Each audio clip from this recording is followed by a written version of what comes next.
All right, let's get this show.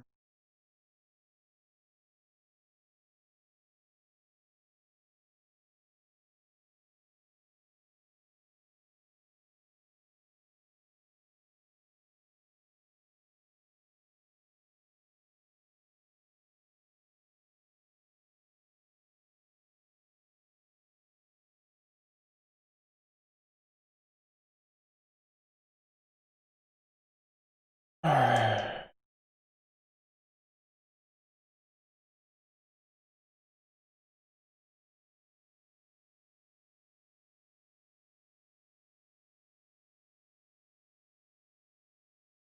All right, looks like we are rocking and rolling here, ladies and gents.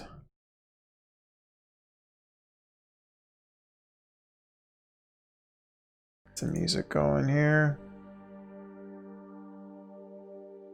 Let's get the stream published.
All right. See if I get this show on the road here. Everything's going good. Got some viewers. Thank you all for showing up.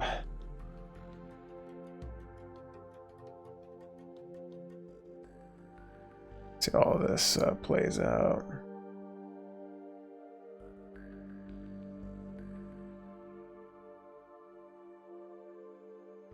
Yeah, man, I'm back. Thank you, Romero. We appreciate it.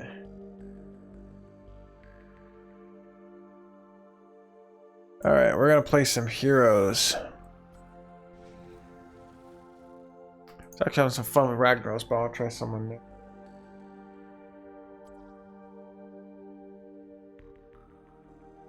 What Overwatch characters do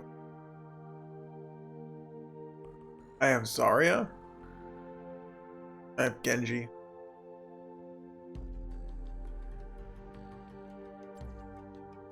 Yeah, let's play Junkrat.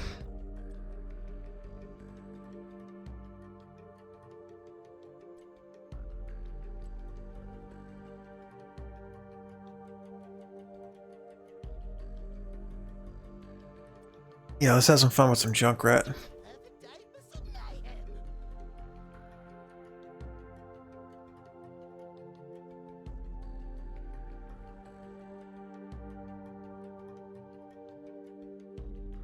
Trying to make Twitch affiliate here, so I really appreciate everybody tuning in.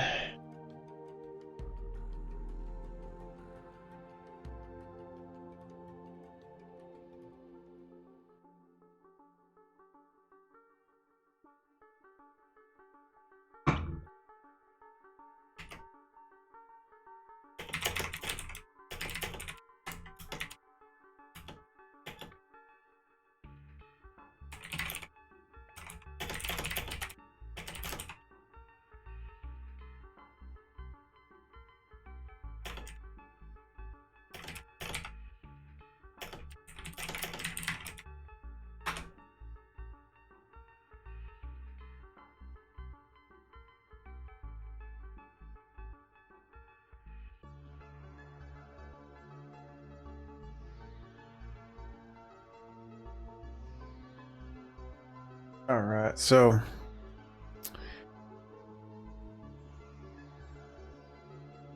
You know what I actually do want to buy though? I want to buy the Junkrat backpack. That's what I want to buy. Let's see if I can find that online somewhere. It was sold out the last time with the BlizzCon, but that's a cool backpack to like wear if you're like going to a LAN party or something like that.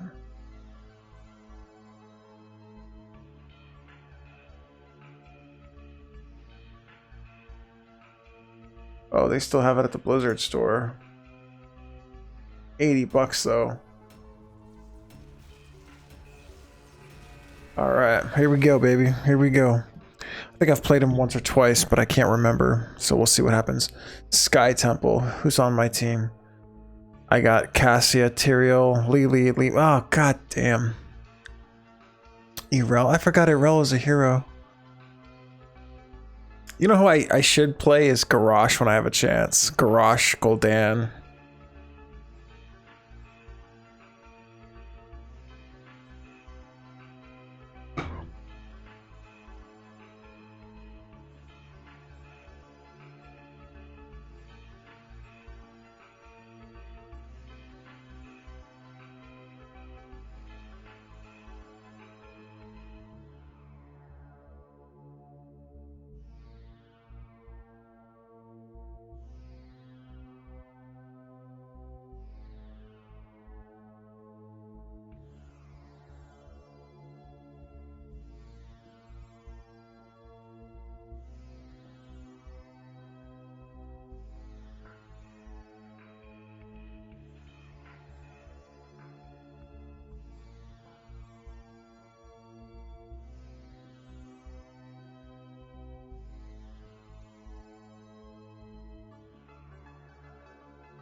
Come on, Sonya.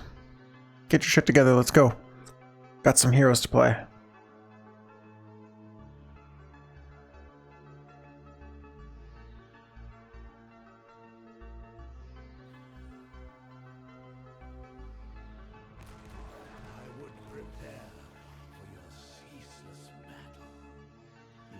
Yeah.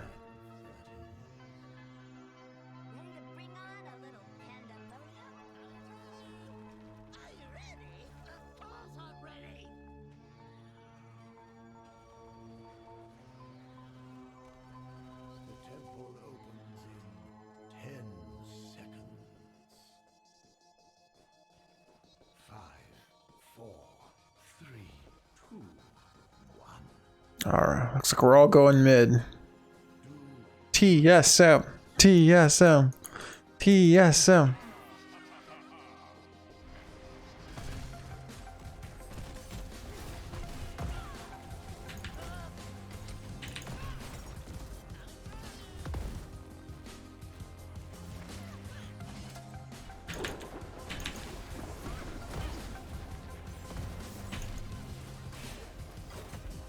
You fucking serious?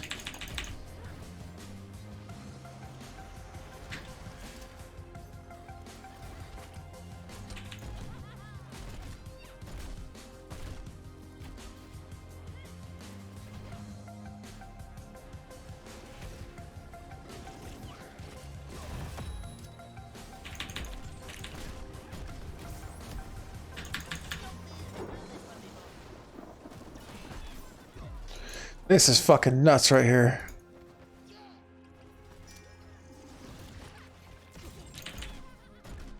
Yeah, bitch, get the fuck away. Yeah, come on, bitch.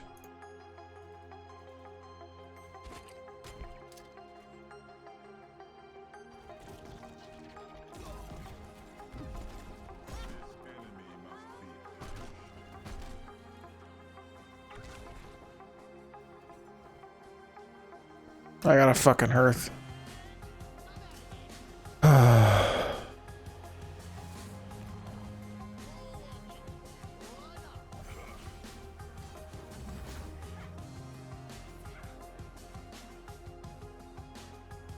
TSM. TSM.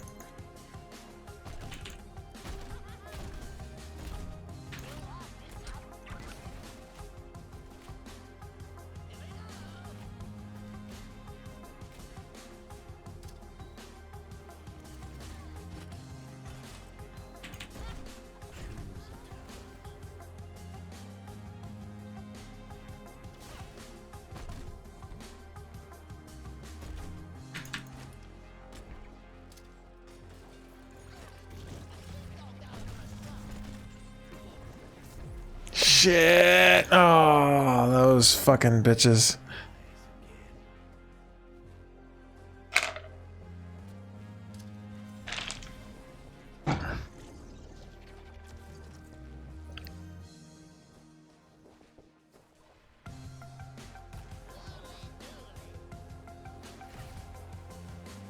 TSM. TSM. Oh.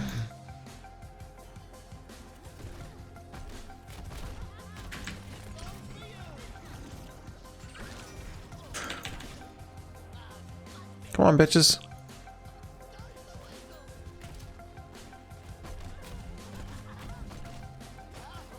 Come on. Come on. Come on, bitch. Got you. Ha ha ha.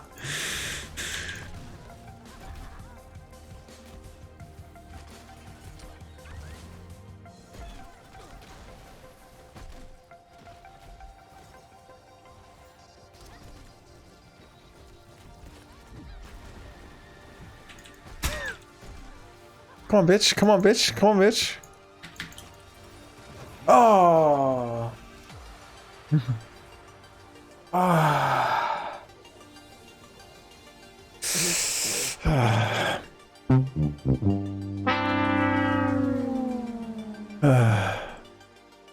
How come every team I'm on gets their asses kicked?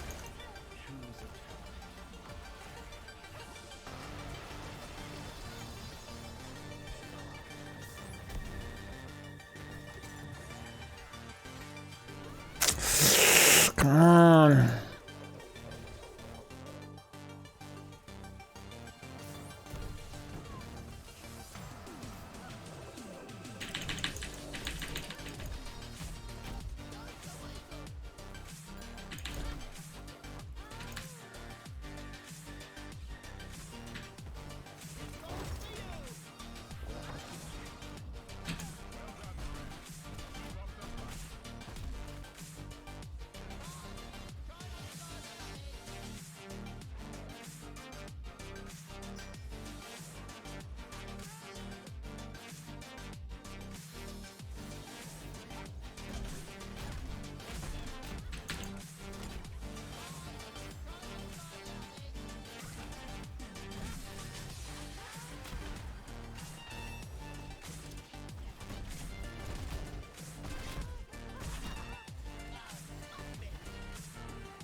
Come on. Shit. Got you, got you.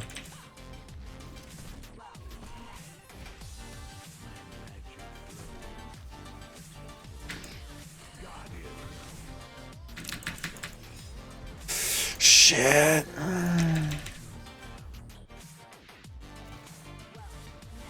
Rip tire.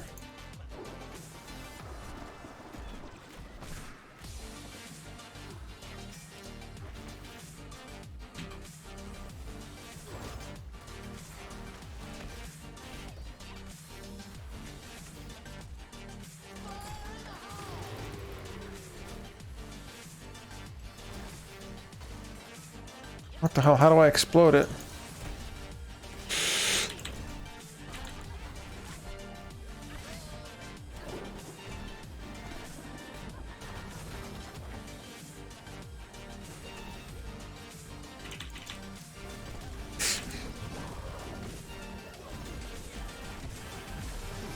Fuck. That was stupid.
Come on, hit the fucking...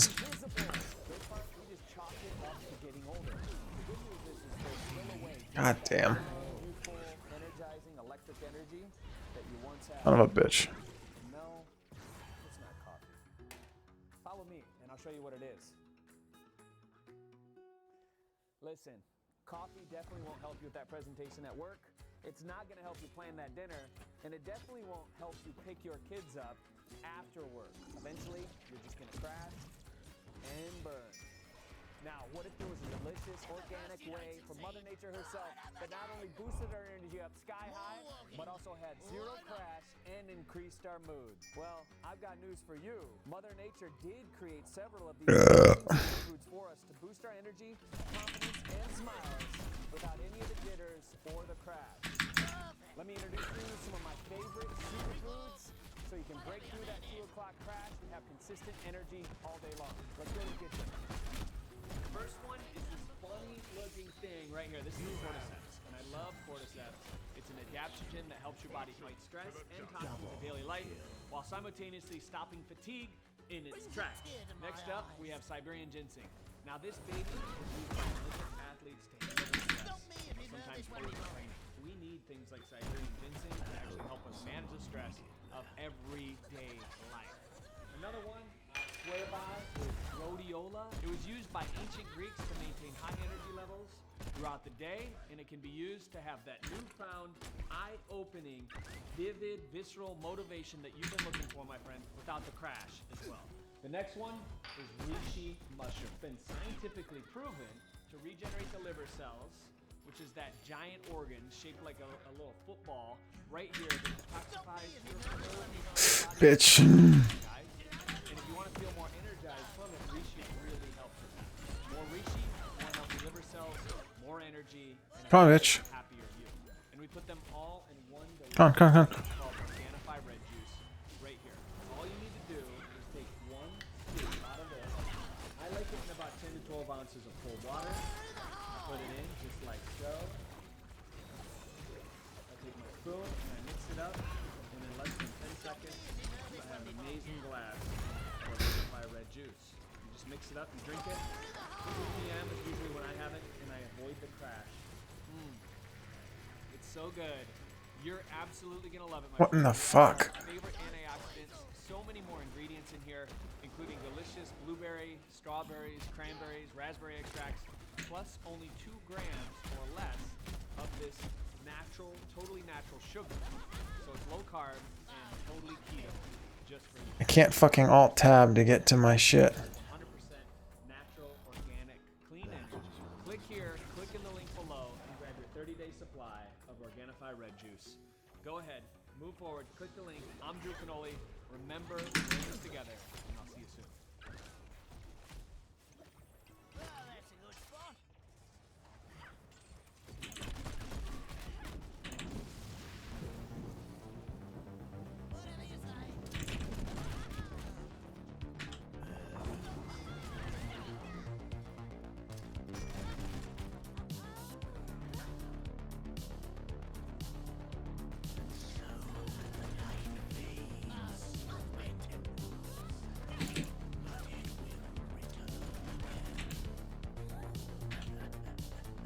Come on, bitch.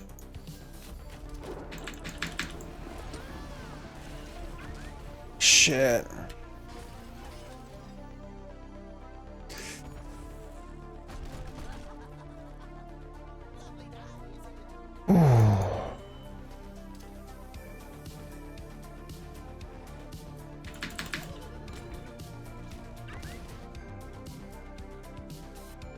Oh shit.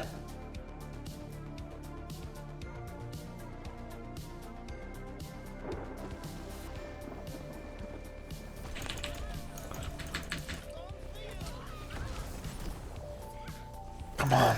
Shit.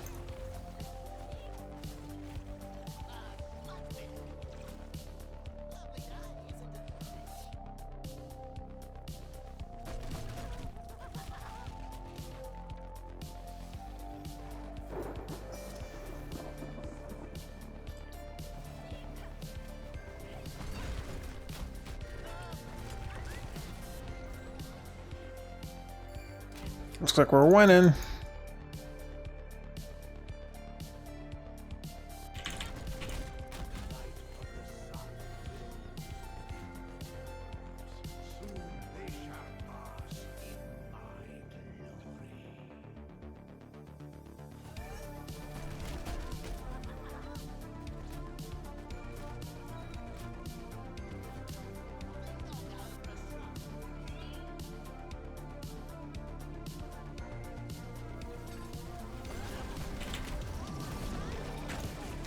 Shit.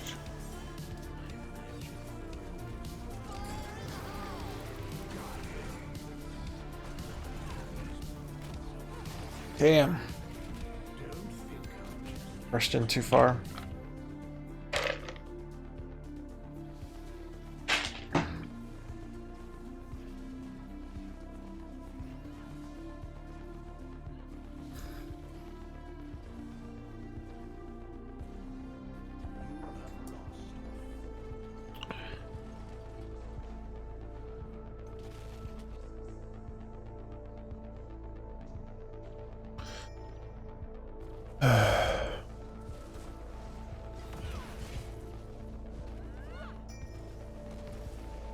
Damn.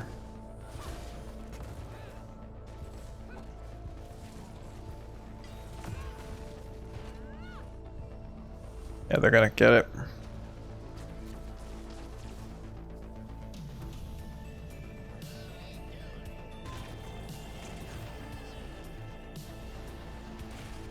Come on. Come on.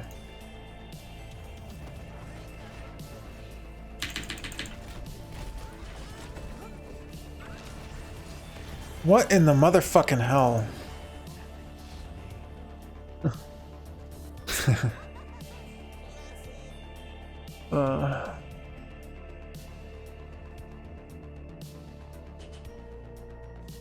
Getting my fucking ass kicked here.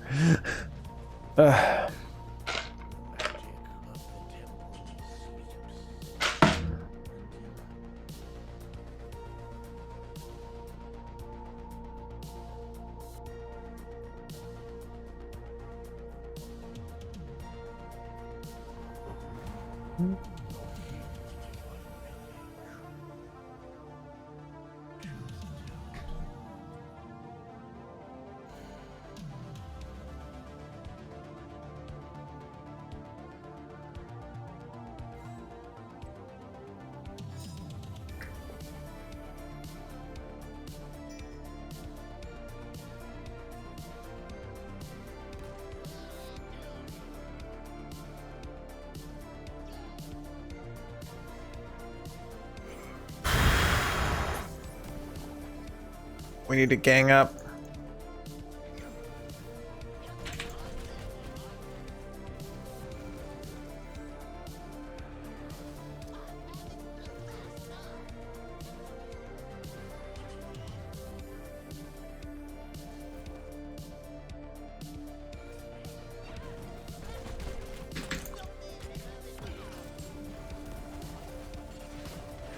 Shit! He just went right after me. I should have just got my rip tire up. Come on, come on. Come on, get him, get him, get him, get him, get him, get him. Ah. Come on, please. Kill, kill, kill, kill, kill, kill, kill. Oh, yeah! Got him. We need to rush. Yeah, yeah, yeah! Rush, rush, rush! Oh, this is our chance. Oh, this is our chance to rush. Come on, don't nobody else die. Nobody else die. What? It's 4 on 2. 4 on 2. Get him. Yeah, yeah, yeah. Rush, rush, rush. We gotta rush. We gotta rush. Where the hell are they going? Oh, they want to go after this. Probably a good idea. Come on, come on, come on. I was the first one to die, so.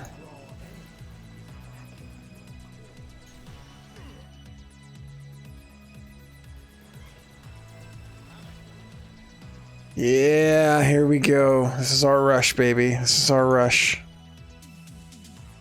I'm talking as if I had something to do with it. I didn't.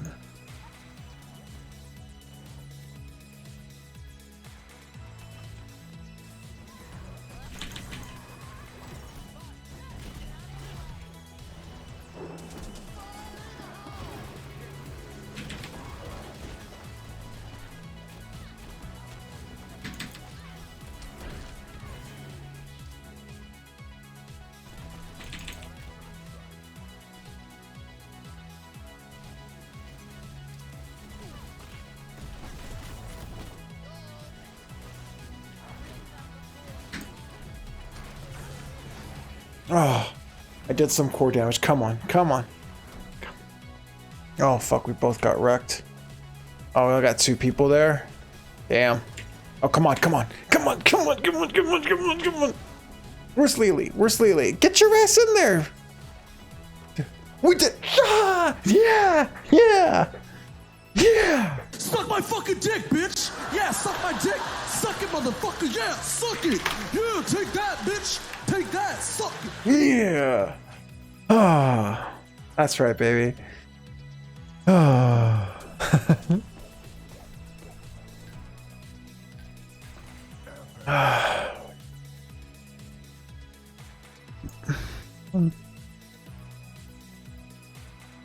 Oh, man.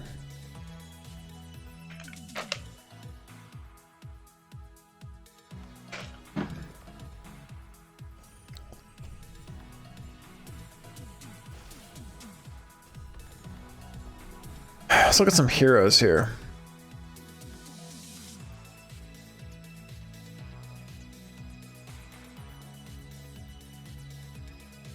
$15,000 gold.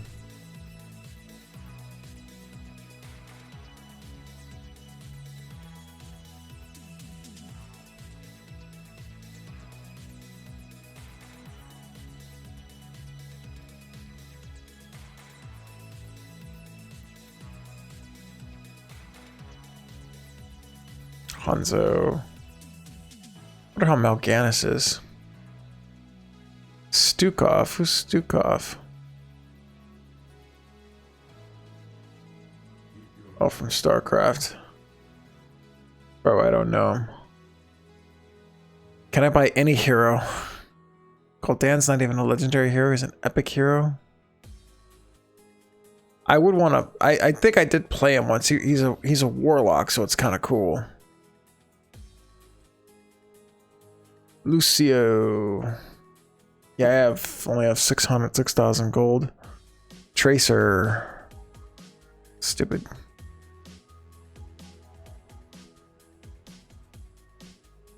I can buy Kerrigan, Zebo, Tychus. Yeah, I could buy some of these. Rek'Ar. I could buy a few of these. Uther, Tyrael.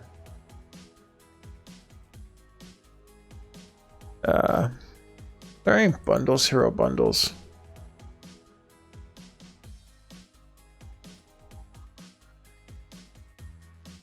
Show respect, Acolyte. They need to do more heroes bundles. Alright.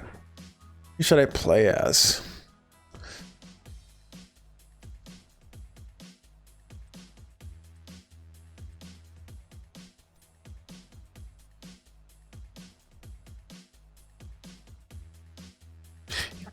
Greymane, I put some time, a little bit of time in. Arthas is one that I wanted to always try out, but he's just really hard, right?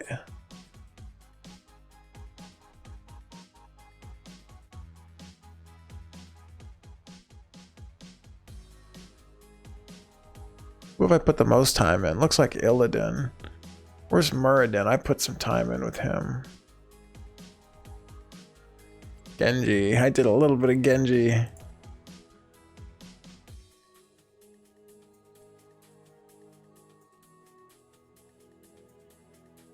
Oh, Raynor. I did a shit ton with Raynor.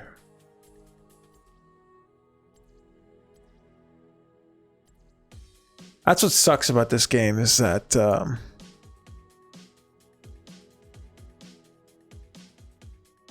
is that you got to buy all the heroes and it's kind of expensive.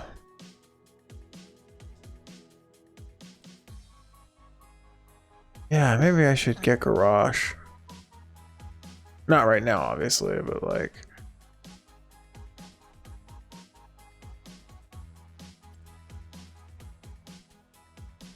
Or should I just go with Old Faithful?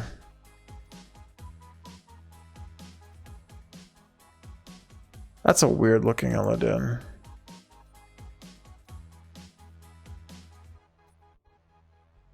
Eridar Illidan. Northrend Illidan. Crimson Void. Let's go Crimson Illidan today.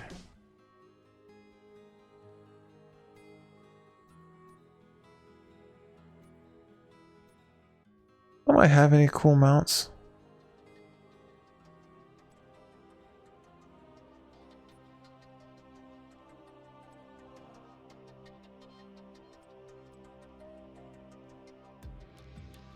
I don't have any cool mounts. Like that, like I give a shit, but...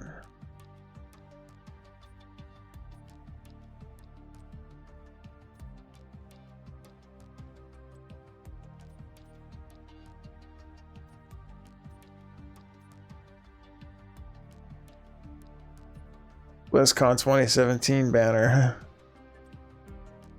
I have the Horde banner. That's it.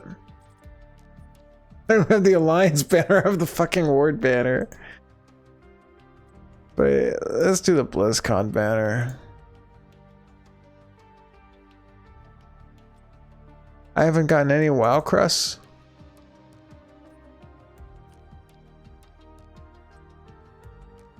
Have I gotten anything cool?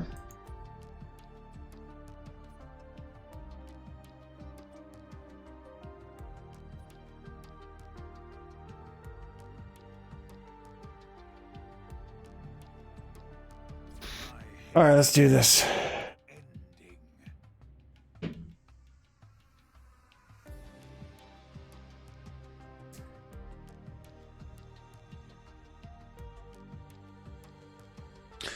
All right.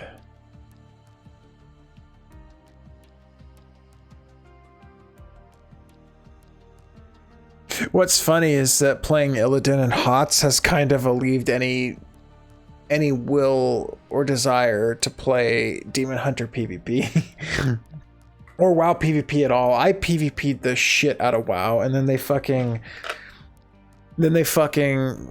fucked it up in Miss Pandaria. Because when I came back to play Miss, you know, the last time I really played WoW, I did a lot of PvP, and by the time I got back to it, they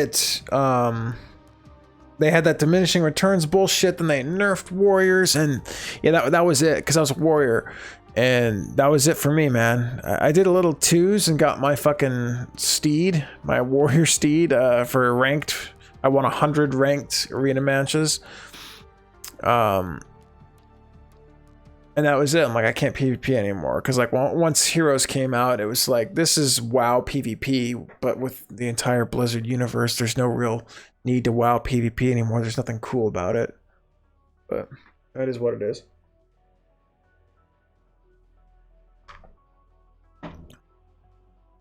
I think WoW PvP lost its muster and Wrath. I think that was pretty much it. What can you do? You know,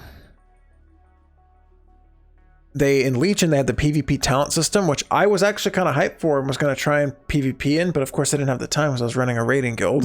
It's kind of hard to sink time into PvP with a raiding guild, but some of those talents were really cool at first. Like, I was looking at the warriors, like Execute has a 15-yard range. That's fucking nuts. I mean, that was some crazy shit that they had. A lot of regrets in Legion. I should have sunk my teeth into a lot more, but I had a guild to run, man. I had a guild to run, and you sacrifice so much running a guild. And I think that now I'm like, okay, now I want to sink my teeth and just enjoy the game and not have to worry about getting people together and keeping things going. It's hard, man.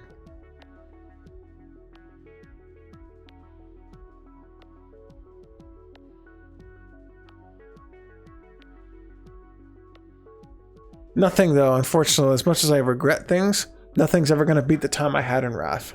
Like nothing. There's just nothing you can do like for like the expansion that was like your expansion had to be Wrath because it's my first one.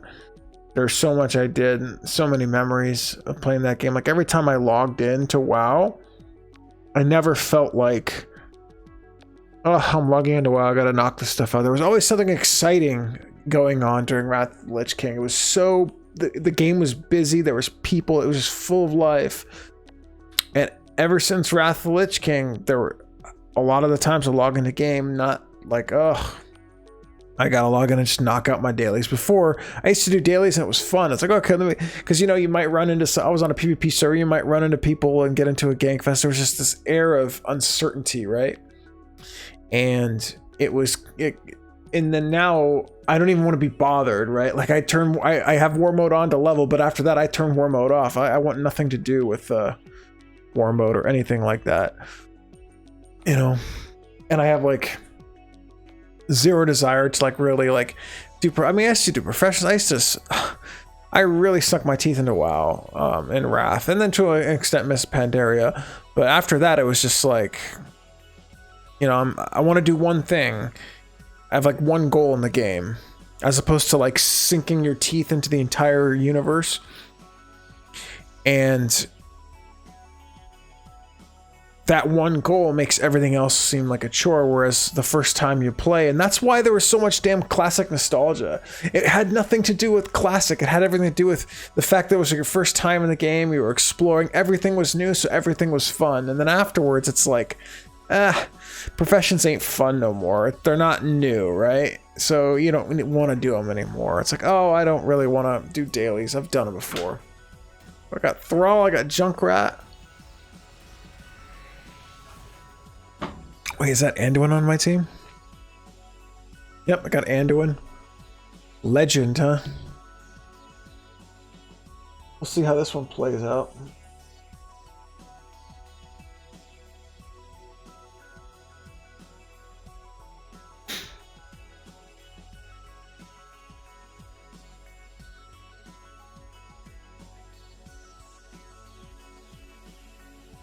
Alterok Pass. Whoa. Whoa. Okay, this is going to be interesting. We're going against a Hanzo, a Brightwing, Maeve, Butcher, and Medivh.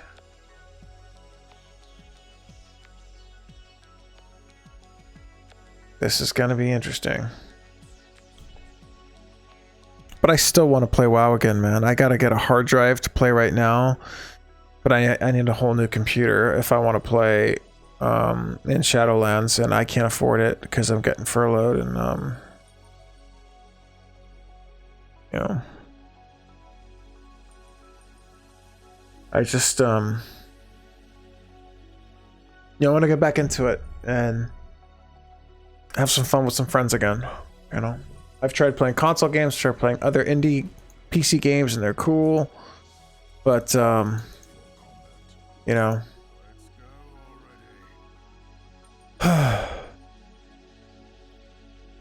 it's hard, man. My wife's. This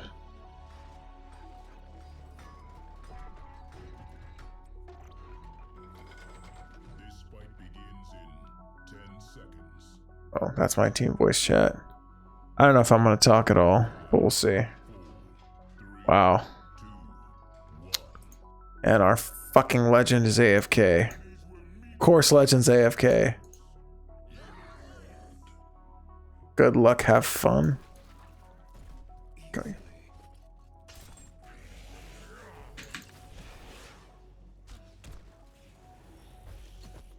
You know, if they're all there, I'm gonna go low. Fuck that. I'm tired of getting my ass kicked first, as Illidan.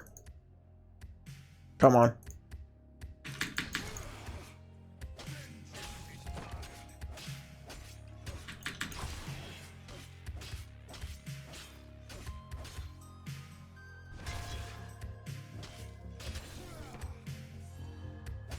Damn, our Thrall got wrecked.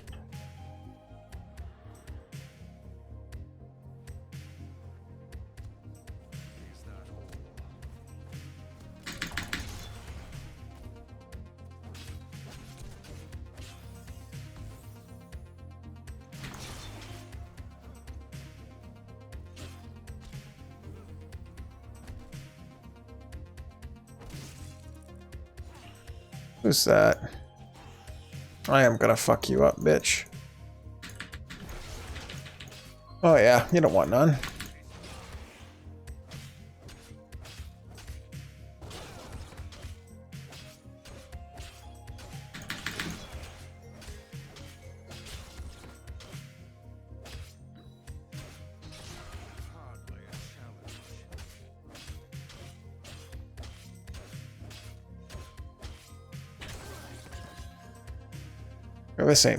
This ain't too fun.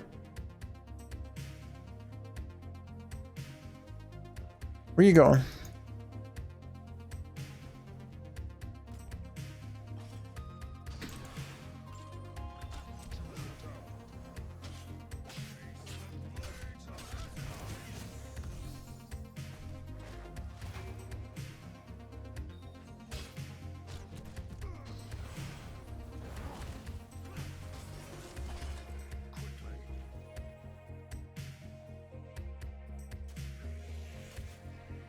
Oh fuck, Butcher.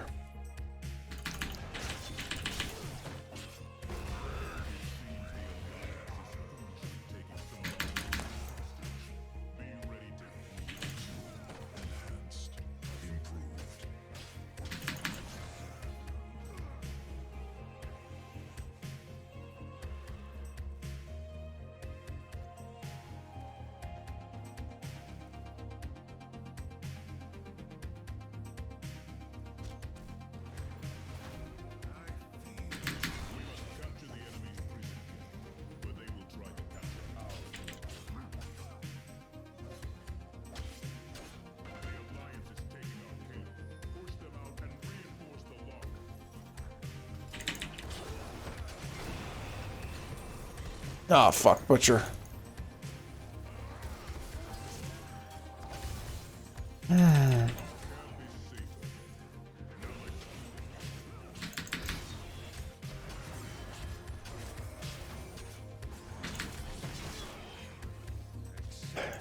Yeah.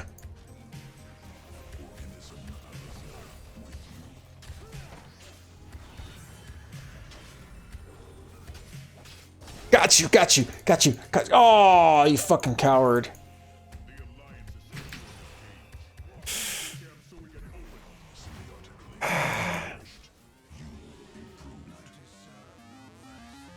Fucking bitch.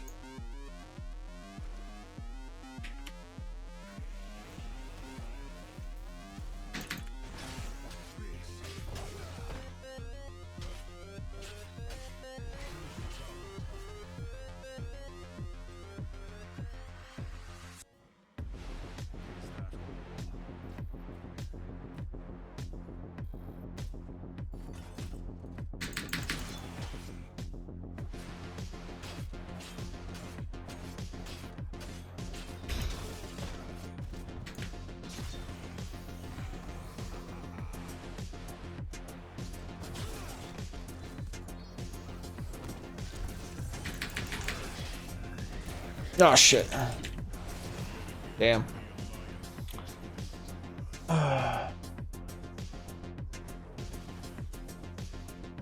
Damn. Epic fail. Epic fail. Fail. Come on. Oh.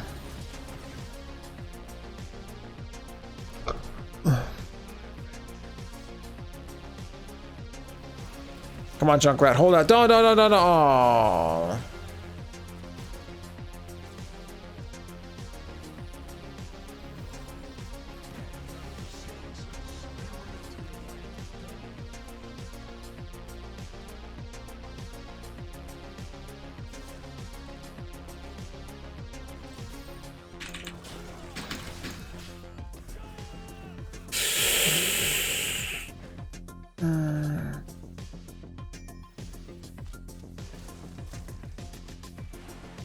Shit.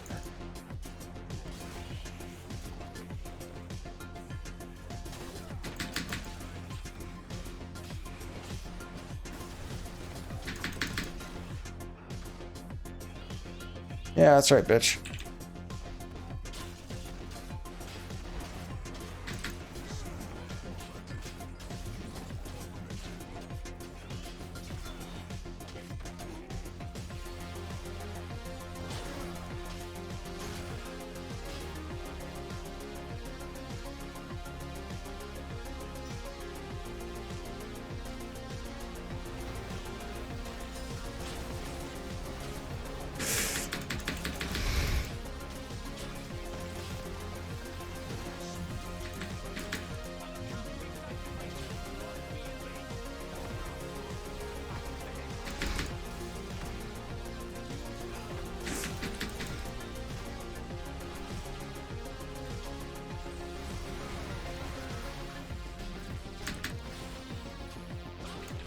Come on, come on, come on.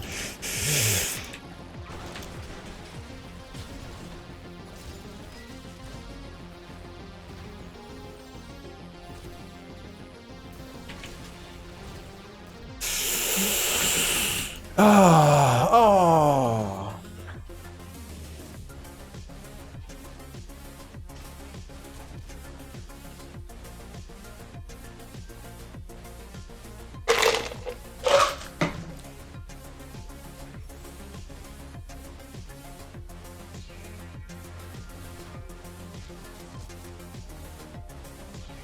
We're losing.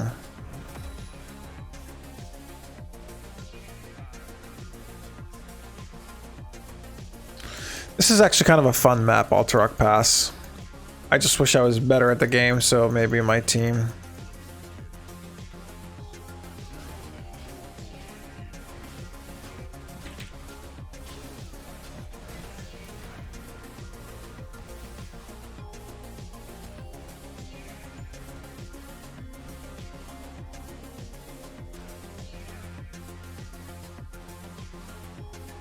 Where you going, bitch?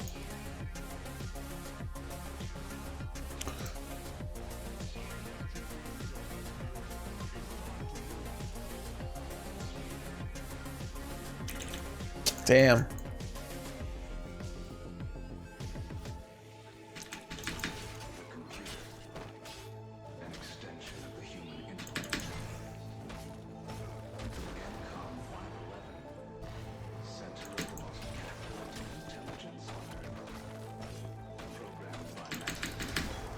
Got you.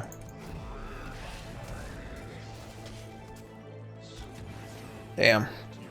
That was worth it though.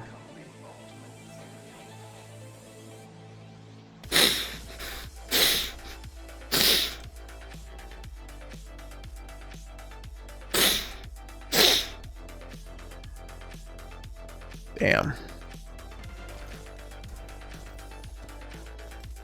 We only killed their Medivh once, and we're getting our asses kicked here. Yeah.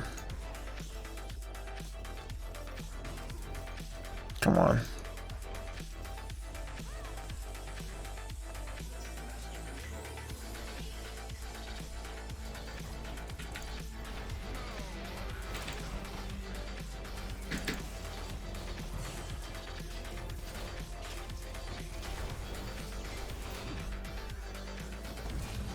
Whoa.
See if I can get away with this right here.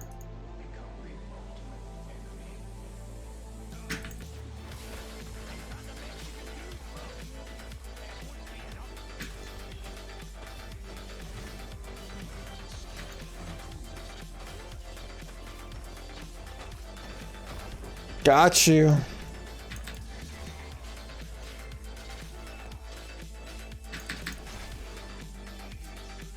Oh yeah. Yeah, what's the matter, bitch, huh? What's the matter, huh? What's the matter, huh?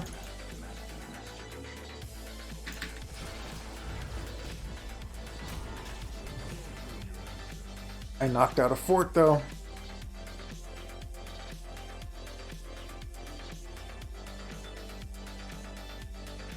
That's the first good thing I've done in a while. Stop PvPing with these guys. We should come down south here and just start wrecking face down here.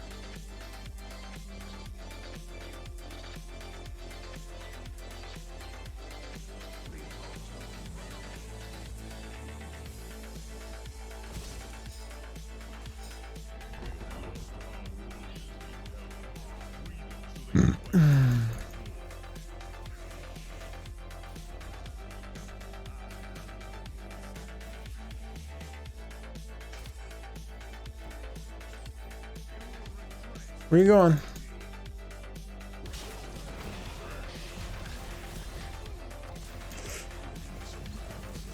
Wow, my evasion didn't even fucking work.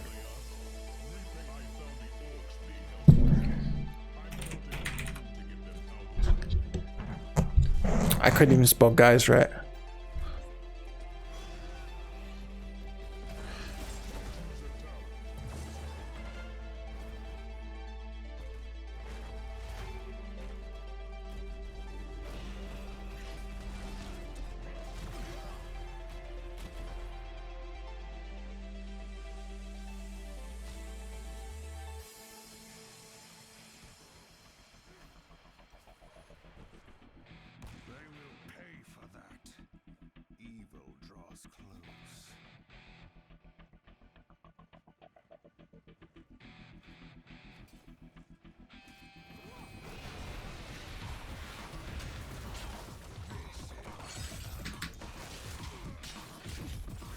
Wow.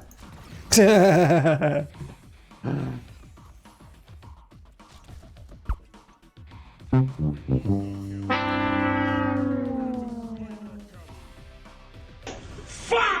bullshit! They just beat us. Can we just concede? Let's just concede.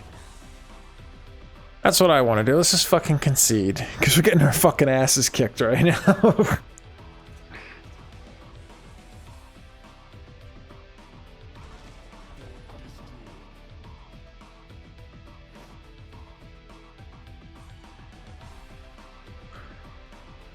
Oh yeah, here it comes. Oh yeah.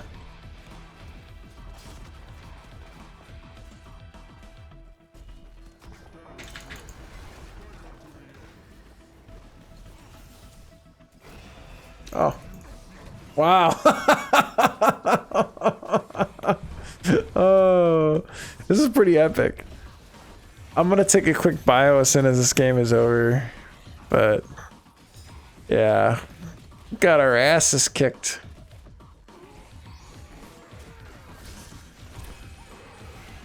I died 8 times. Thrall died 11.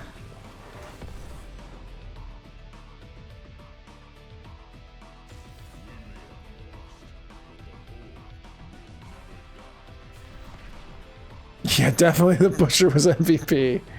Definitely MVP. Thank you, Thrall.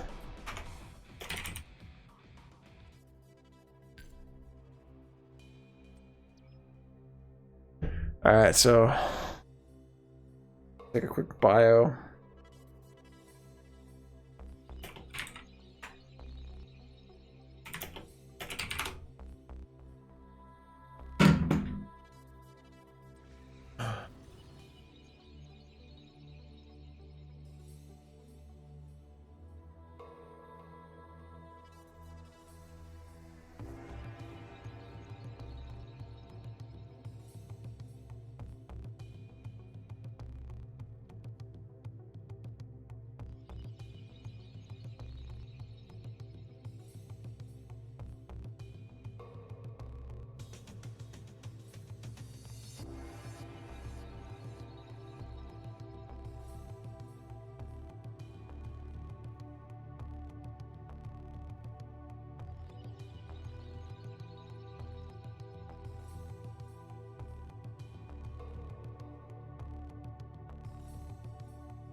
All right, I'm back. So what I actually want to do is I'm going to change this to a just chat and stream.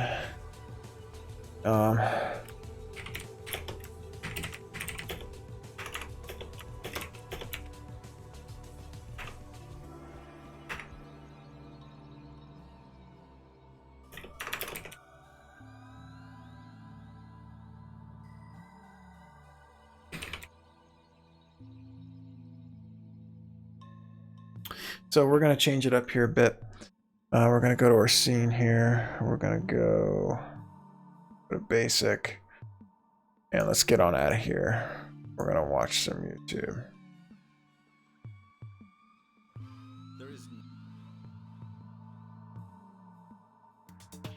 Snap your W-2 and file Fed and State for free, guaranteed. Take your gaming to the next level with Zygor Guides. We offer fully... Stupid. Alright. So this is the interview that Ian has a HoTS did. Cool. Well, I'm going to get us warmed up with some very small-scale lore. Lore. Recently, right, we hopped on the alpha and we saw a whole bunch of people mention the first one. So, the question is... It seems the first ones might have made the Shadowlands, or at least a very big bunch of dudes. So, where do you think they might fit into that cosmology chart that you guys have been teasing us with for so very long? That's a very good question. I mean, who made the Titans? The Titans there to begin with? Who created all of what we're seeing? What is the hierarchy of power in the Warcraft universe? You know, I think what we are seeing, so the Titans that we've dealt with in past Warcraft expansions up to now, as we saw face to face at the end of Legion, that was, a pantheon of order that we've seen placed on the cosmology. As we go to the Shadowlands, what we'll be learning is that there is a pantheon of death. And if you think of people like, or beings like the Archon in Bastion, Denathrius in Revendreth, the Winter Queen, these are effectively analogous to the Titans that we know in our world that we have interacted with, but they are the pantheon of death. And the question is, how does the Jailer fit into this? How does the Arbiter fit into this? Those are things we're going to learn. And okay, that is... Oh, sorry. Yeah, I know, that's just a little nugget. Yeah. And then, is there some higher structure above and beyond that? Those are good questions. I think we're, that's something we want to begin to delve into. Because one of the natural questions that many people asked, really 3 years ago now, hey, we just dealt with Titans. We just faced off against a manifestation of Sargeras. Where do we go from here? Well, that's something we need to start exploring. Nice. Yeah, I've got the feeling Steve's been running around the office with that cosmology chart, really trying to go big. I suppose I've got a similar one. So we've got this pantheon of order that we know about, and one of them just so happens to have the title of Life Binder. Now, if Azeroth is a prison, as Sylvanas claims that it is, could a Life Binder have had anything to do with that? Not really into this lore stuff, so I'm kind of hoping they get past this kind of crap. But sometimes they're just artful terms that sound cool that are chosen long ago before we dreamed up any of these stories. So I wouldn't necessarily read too much into all of that. Though one interesting facet of Bolvar, who's going to play a prominent role, sort of a bridge between two worlds, is that he's in the unique position of being someone who was seared by the flames of the Lifebinder, but has also worn the Helm of Domination and has an anchor into one realm while also having vision and insight into the other. So that kind of puts him in a unique situation. Yeah. Okay. So I suppose on that, it's getting us close to souls and anima, and we've all been talking about anima for quite a bit. So we know that anima is like this accrued power within a soul, right? So your anima grows, you die, you go to the Shadowlands, it's slurped up into some sort of realm where it's used. So we know almost all of this process. But there's one question that's been teasing us for a long time in the office, and that is, where does the anima come from? Does it pop into the material realm like the Titans? That's a good symbol? question. Or That's a good is question. It perhaps from some sort of lifelands? I mean, that's the rules of existence, really. I mean, where does gravity come from? How do magnets work? These are the questions that puzzle us. This is just how life energy, this is just how a soul is formed, and the energy that accrues over the course of that life's experience and deeds. Now, who put all these rules in motion? Who is the clockmaker behind it all? Again, there are bigger questions that we will continue to delve into over many years to come as we unravel the way the Warcraft universe is assembled. But I don't know that we're going to be specifically trying to answer that question within the Shadowlands. Cool. Yeah, I mean, it's interesting seeing the lore grow, like with the first Night Warrior. You know, we just heard Steve talk about there being Night Warriors from other worlds, kind of suggesting that Elune is like more than just this Azeroth moon god, right? It's like has been called a true deity before. And I guess that did get us feeling, well, number one, this really seems to be a part of the broader plan that's going on with maybe the first ones and making that lore bigger, maybe zooming us out on that cosmology chart. But Very we did true. notice as well, ANR was hiding out on Elunaria. And that planet, that seems like a decently targeted name for it. Mm-hmm. Perhaps. Okay. Yeah, I mean, when it comes to the Night Warrior and the nature of, Yeah, he's got to hold things close. These interactions and relationships in the story of Ardenweald, and particularly in the max level Covenant campaign of the Night Fae, for those who choose that Covenant. Tyrande is certainly going into the Shadowlands. She has she is definitely consumed with a desire for vengeance. She has a score to settle with Sylvanas, and that hasn't gone away just because some treaty got signed at the end of Battle for Azeroth. And in the course of that, we'll be learning a bit about the nature of what the Night Warrior is, what that means. But I don't want to get ahead of the story. Damn is ad. being told. Fucking YouTube ads. The RPG mobile hit of 2019.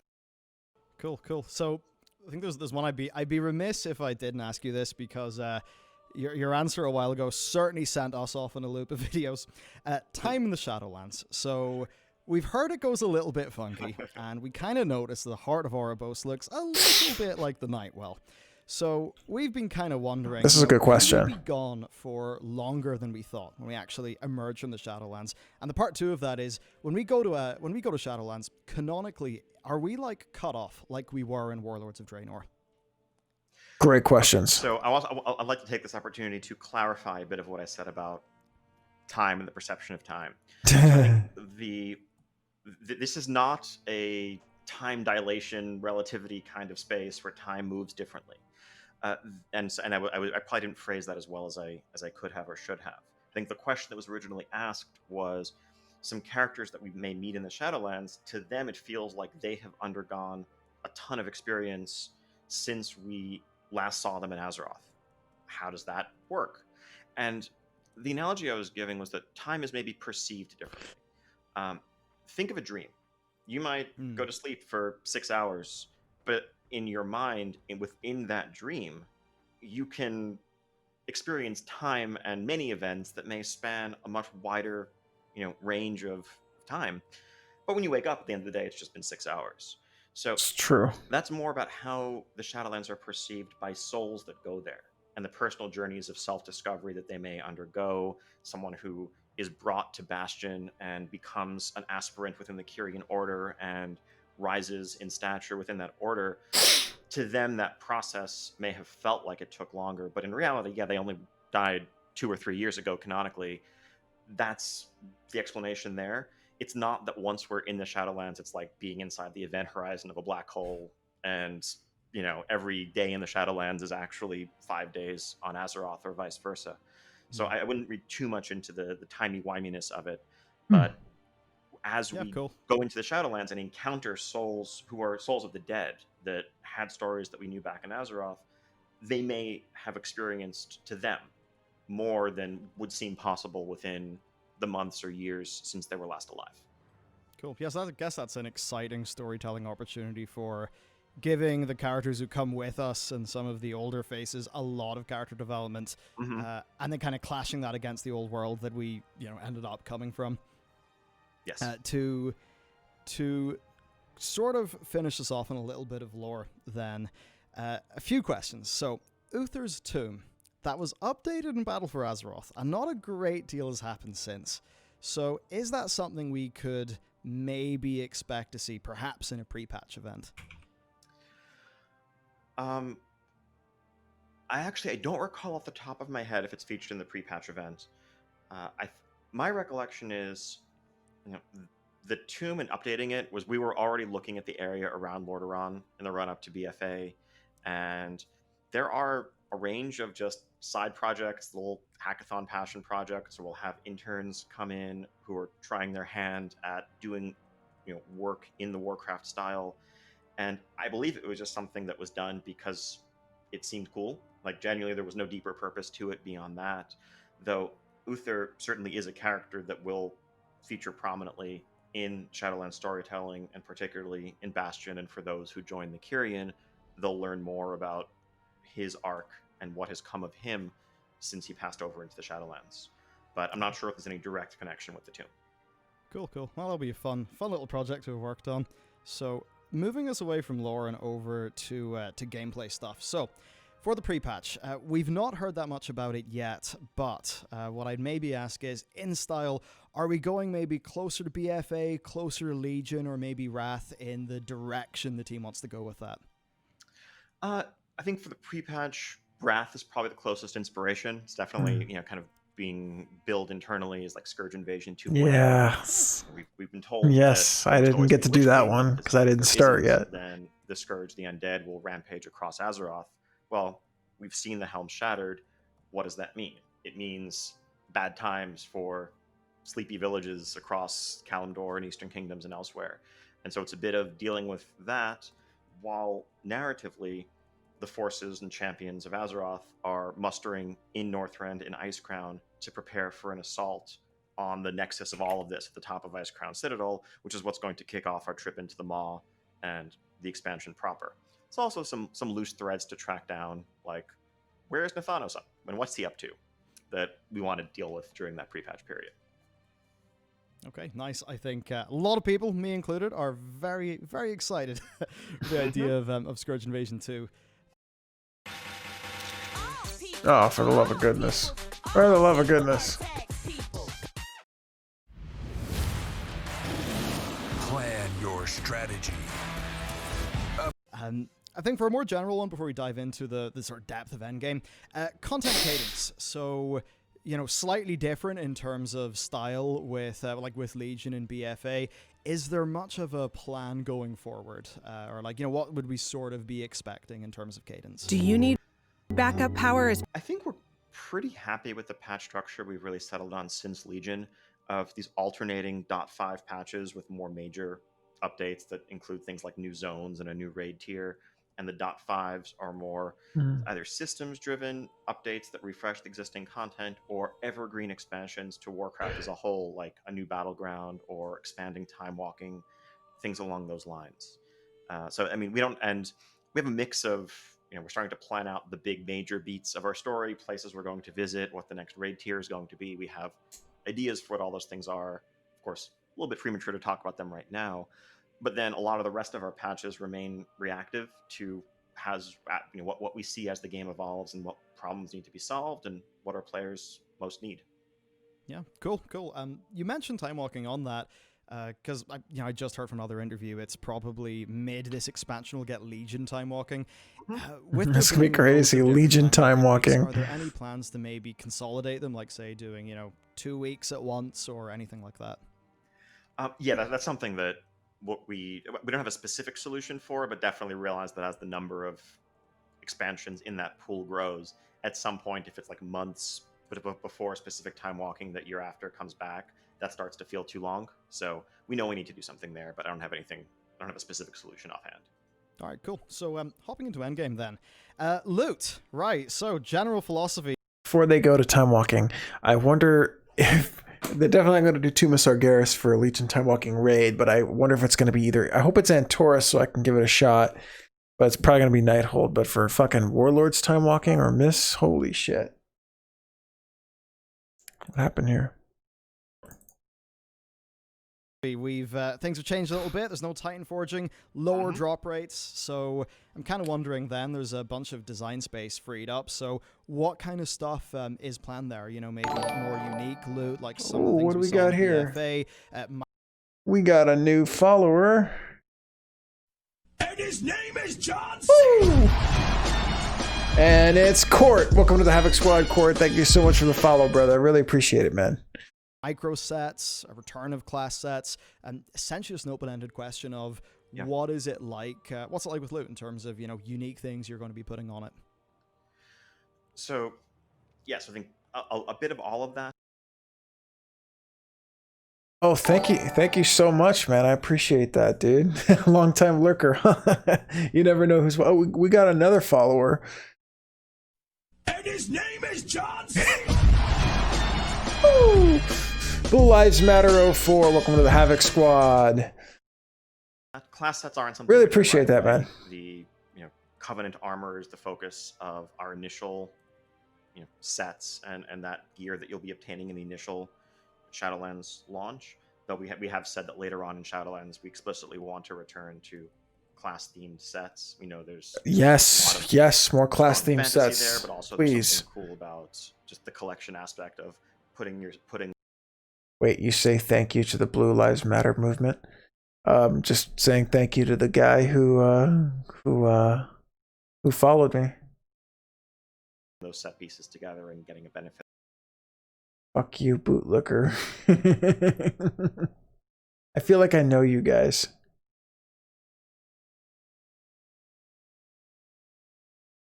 Your accounts are relatively new. I do know you. Well, who are you, Court?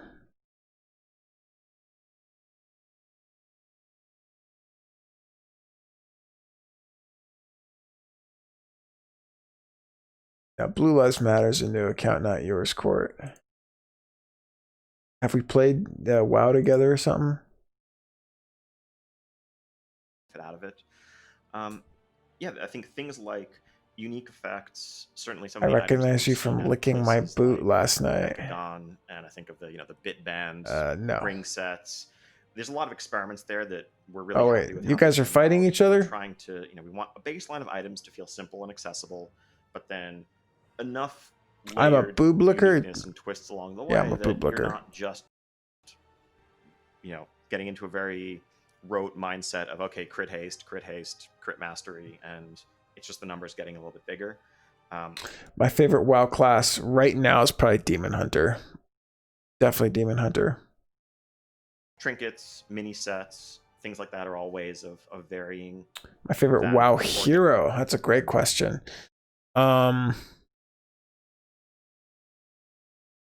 I'm probably gonna have to go with Varian just because I always liked his style. But yeah, probably have to go with Varian. But Illidan, I really fell in love with Illidan during Legion, like learning about his lore.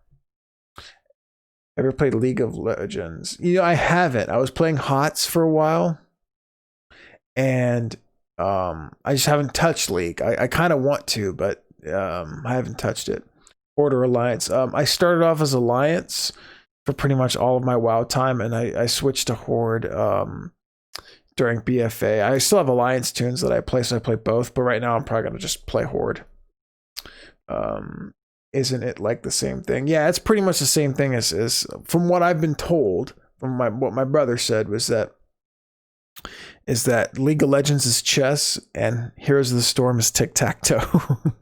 So I don't know. I haven't played League, so I can't tell you, but they're the same basic game.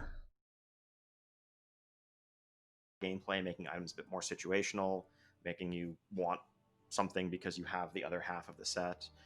Those are all things and tools that we plan to employ across Shadowlands itemization as a whole. We're also happy and excited to have legendary items coming back in with much more control. This is going to be interesting, legendary items. Pursuing and obtaining them. And I think also particularly excited to have the crafting professions gain a renewed, sustained importance in that ecosystem, which is something that I think really has been lacking in WoW for, frankly, like a dozen plus years. Yeah. It's hard to go back and remember the last time that blacksmiths and tailors made things that were truly important and relevant at endgame. Like, you literally have to go back to probably Burning Crusade. And here, if you want really powerful legendary plate gloves for your warrior, yes, you have the recipe and the rune crafting and the materials that you've gained from running Torghast, but you're going to need to find a blacksmith who is specialized in a very high level glove pattern to make those gloves for you. You got to get them directly from the smith or get them off the auction house, and that's going to be the template that turns into your... That's going to suck. I'm going to pause it real quick. That's going to suck. I mean, actually, no, it's not going to suck. But if you're a blacksmith or a leather worker, that's going to be cool, because they'll probably charge an arm and a leg like 20 grand, 20K gold or something. So that's going to suck. But at least good for them. Then your professions actually mean something. Cool. I mean, all pretty exciting, I think, where that can all go. One quick little one before we finish on loot, and that is, how are you feeling on the quantity of random effects, like procs on the loot that we've got, and how that affects the overall output, and maybe just the balance between those and... Procs, yeah. Fuck procs. So I think there's some interesting quirks there. Some of it is enter bullshit. We've definitely seen no lack of screenshots of combat logs and hey, look at infinite stars, look at gushing wounds as this % of my damage, and look how completely broken this is. And part of that is just because those things are expressed as their own damage source in the combat log, whereas they're not necessarily stronger than what you're getting from severe or masterful as a corruption, or what you're getting from your stats, or what a trinket that's giving you a bunch of primary stats is doing for you. It's just that is amortized across all of your other abilities, and it doesn't stick out as, hey, this item is doing this much for you. But a lesson we've definitely learned is that those sort of passive sources of damage, it's jarring and disempowering from a player perspective if I push my class ability and 3 separate things get triggered by it, and it feels like I didn't actually push Fireball. Like, the Fireball is almost irrelevant. It's a driver for all these other effects that are differently themed, and that's what's actually doing my damage. But also, if the flat damage sources actually end up being the ones that are simmed or theory crafted to be optimal, that's probably a mistake on our part. Because by definition, like, those aren't really driven by player skill. They're just happening regardless of whether you're doing your rotation perfectly or suboptimally. And if they're the ones that sim the best, if they're the ones that perform the best when you're playing perfectly, then things like, if they're competing with stat bonuses that by definition aren't as effective if you're playing suboptimally, the stat bonuses just are always going to be the wrong answer. And I think ideally, the flat damage effects end up being something that's kind of a middle of the road option if you want a bit more simplicity, if you want something that's reliable. But the player in Limit, the player who's, a top MDI competitor, who's going to play as close to the sims as possible, they should want the things that are going to fully take advantage of that. Yep, and we should that's true. Design and tune accordingly. Okay, cool. Yeah, fucking ads. Unlimited right. Start with America's most awarded network. Give people more plans to make I should get some money for this. I really should. With $700 off our best phones when you switch. Because everyone deserves the best. This is Unlimited built right. Just moving on to the rest of character customization. Part of what ties it all together is the soulbinds, of course, and part of that is conduits. So, here we go. Right Here we go, now conduits. Covenants, from what we understand, they operate like gems. So if you put a conduit in and then you put another one in, the original one is destroyed. So overall, I'm kind of wondering, like, if that is filling a sort of a similar niche to maybe like a major or minor glyph, but isn't really tied to a profession in terms of the economy and the need for scarcity. What would the team's essentially like design thinking or goal be in the consumable nature versus going for just them being items in your bag that you swap around, or maybe a library-like system like essences? Yep. So the conduits are going to be, earned from dungeon, raid bosses, PvP, vendors in some cases. Our current plan is for them to drop, not like Relics did, where they compete with other loot slots, but as a bonus drop when they drop. So that should be an improvement over how things were back in Legion. But they feel like items. They do feel like gems. We're actually currently talking about putting a little bit of passive stats on them, even just stamina, in some cases to offset the throughput benefits that are coming from this system. And so there's a couple of reasons for destructibility. Because they feel like items, they feel like things. Well, I agree with that. Let's fast forward. I think. And decisions that you make on a very micro level, on an encounter by encounter basis, or when you're beginning a Mythic Plus dungeon, and you can change your spec, you can change all of your equipped gear. You can, within the Covenant system, change your soulbind, which soulbind you're going to bring, which path of the soulbind is going to be active, which talents are active. All of those things you can shift around. Then there are other things that are less mutable, like obviously your class, your race. Covenants themselves fall towards that end of the spectrum. And conduits within the soulbind system offer much more customization and flexibility than relics did, where if you were a Ret Paladin, your Ashbringer just had these 3 relic sockets, and you really didn't have the ability to have 2 different Ashbringer loadouts. Whereas with soulbinds, there are 3 separate soulbinds in different paths within the soulbinds, and part of the thinking is that that's where the permanent customization will lie. If the Nadia's tree, which we showed in the stream yesterday, which you can see in the build that you have access to right now, going down one branch of it, there's a duelist trait that is really emphasizing single target DPS that makes you do more damage to a single target that you're focusing on. It's likely that that's going to be an attractive soulbind. So he's making a good point that the conduits are essentially going to be like extra gear that you tag along, but it's not going to be as important as relics. It's going to be much more. I like where this is going. Because it's kind of nice to like, oh, I just got gear. I just got new bracers. Oh, I got bracers and I got a new conduit. This might make it different. Is it going to play out 100% great? Probably not. But it's something different.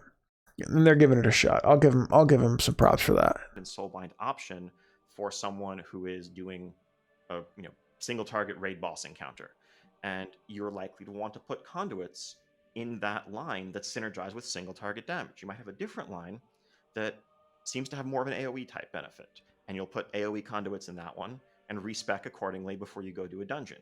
Or if you have utility survival perks in a soulbind tree and you want that one active, you can have conduits that synergize with that. Across all 3 soulbinds, there's quite a few conduit slots. These aren't going to be ultra rare items. They'll be generally available from a wide variety of sources, and we are loath to add like an extra layer of micro changes that you feel like you have to make, and that really, given the way theory crafting guides work, that you're supposed to make before you enter a given situation, where it's not just, hey, I'm going to pick my AoE soulbind to go do this dungeon. It's, I'm going to replace and resocket these 5 conduits and then redo them for this other dungeon because of whatever reason. Yeah, I suppose the worry is then like an add-on can just sort of do the whole thing in one click, really. It's sure, the mechanical inconvenience is part of it, but yes, and anytime players are looking to add-ons to automate or streamline something, I think it's a sign that we've created a system that has, there's inconvenience and nuisance and too many individual decisions that all need to be made simultaneously that aren't actually interesting decisions. Like, it's just a template or a loadout that you're copying from somewhere and stamping Good point. Whereas I think the decisions of how you're going to customize your soulbinds in a way that hopefully makes you a little bit different from other people, because these are the conduits that you happen to get, or stronger versions of them, and this is the build that you have gravitated towards that has these strengths and weaknesses, that there is a core of RPG customization that lies in those differences, as opposed to if it's just a checklist where everyone ends up ultimately being identical. And here's the problem with all this, and I'm going to say this right now. The way he's making it sounds great, and it probably is going to be great, but this is what's going to happen. You're going to go on Icy Veins, and they're going to lay out, or you're going to go to the Theory Crafters, and they're going to lay out that these are the conduits that you need as a hunter, as a marksman hunter for this mythic fight, for single target fights. This is it. If you don't have these, you're not going to do as much single target damage. And if you don't have them, people are going to be pissed at you. That's exactly what's going to happen. You're either following the right path or you're doing it wrong. and there's either conformity or going your own way and thus doing it wrong. Nothing is really terribly interesting about that, and adding additional layers of those types of decisions don't really add much. They just turn into more chores that you have to complete in order to be optimal. Yeah, cool. That helps explain like sort of at what level the decision making like kind of is in the stack. If I was to do a quick little follow-up in conduits, from my read of what you said, then if we're doing say like you're a tank healer DPS, right? Yeah. Would that be a situation where, because your soul binds don't change the loadout based on your spec, is that a situation where if you're a tank or a healer, you're going to probably have a soul bind that you'll gravitate to, and therefore that's the one you'll spec, sort of in that manner with your conduit choices? That seems likely. I mean, it's going to be different depending on the exact types of content you're doing, if you're a hybrid versus a pure. But if there's one of the soul binds that offers more utility survival-based options, that probably isn't the one that you're going to gravitate towards for your ret spec, but you might for prot, and put synergistic conduits in it, and then that soul bind and its loadout in terms of which path you've taken through the tree are saved and associated with that spec. When you respec from ret to prot out in the field, you just have the soul binds pre-slotted, ready to go, and you can do what you want, but it's the product of choices that you've made to build that out. All right, cool. If I was to move on to another aspect of the Covenants, weekly renown. So before they get started, I kind of want to like follow up with all this, is that it seems to me that Eon is obsessed with some type of character customization that involves choices and decisions that are somewhat final. He's obsessed with this. He needs WoW players to go, this is what I'm going to do. This is how I'm going to do it. And if it doesn't make sense, tough. That's what he's pushing us towards. That's what they're pushing us towards. I don't know if that's going to work. I don't know if that's going to work at all. And I think I said this before in my stream earlier today, but the reason why it's not going to work is because, and it's come from experience, I couldn't get my raiders to commit to a fucking class for longer than one raid. Not even a tier, the entry level. I couldn't get people to commit to that class, let alone the soulbind or the conduits or the covenant build. This is going to be a fucking nightmare in a lot of ways. Like, this is going to cause some problems where I felt like Shadowlands should have been an opportunity to they are resimplifying the game in a lot of ways, but they're once again trying to overcomplicate things, where the artifact weapon system wasn't that complicated. It was just kind of grindy. Then they doubled down on the grindiness along with the fucking Azerite armor. I mean, it doesn't need to be this complex. It definitely could be much simpler. And I think that's a problem. I think that is a problem of philosophy. So this is something I've been pretty excited about since you guys talked about AP back in BlizzCon. So I've been wondering, how does the weekly renown cap actually work? Is there maybe a way where it's throttled weekly in terms of player power, but maybe unthrottled in other ways? And in some ways, it reminds me a bit of how I would have engaged with Mists of Pandaria Valor points. So on that side of the question, is there any sort of catch-up system for alts that we can maybe see sort of in the same vein as MoP? Great question. Sure. So yeah, the way we're currently planning for Renown to work is each week in your Covenant, you have a couple of weekly quests that are to go and gather a certain amount of anima, bring it back to the Covenant, and you'll get that anima from a wide variety of sources based on your gameplay preferences across the 4 zones of Shadowlands. Then also to retrieve some souls from the Maw, and those only come from the Maw. If you do those 2 things, you're optimal in terms of your Renown advancement. Any extra anima or souls that you happen to get can go into accelerating more of your utility perks and benefits from some of your other Covenant structures, or healing your champions from your mission table so that they can go back out into the field faster. These are things that aren't directly meant to be power, but their progression along utility and towards cosmetic goals and things like that can be a function of how much you play. I mean, we want the person who does play a lot to feel like they have goals to work towards, as opposed to just running out of things completely, which was, I think, a drawback of the way Valor worked in Mists of Pandaria. Mm-hmm. As a semi-hardcore competitive player, you'd quickly cap out on your Valor at the start of the week. And then if a friend was asking you to run a dungeon or something, you were probably only doing it out of the goodness of your heart, not with any possible gain for your character in mind. And there's value when you feel like you can get something there. For catch-up, the system we have in mind from the start is if you are at all behind on Renown, like you're kind of below par, whether that's because you're an alt who hit max level later on, you recently switched Covenants, you came to Shadowlands late, there will be other sources of Renown around the world that are just available as part of your regular activities. You may have an extra bonus reward from a world quest that's up, or you might get a sigil that increases your Renown from the chest at the end of a dungeon. And those will just give you direct accelerated catch-up until you get close to, where everyone else is. I think something we've tried to avoid is going down a path where catch-up just means we're removing gates, and catching up means you just have to do the same activity over and over and over again. Like, yes, it's better than being permanently behind, but I'm actually not sure if, saying, okay, you can just do 20 hours worth of questing nonstop to get caught up is really a great player experience. We want to make it so that you can just play the game, doing the types of content that you want to do, whether that's running dungeons or whatever else, and make progress on getting your Renown caught up to where everyone else is. Okay, yeah, cool. Covenant swapping.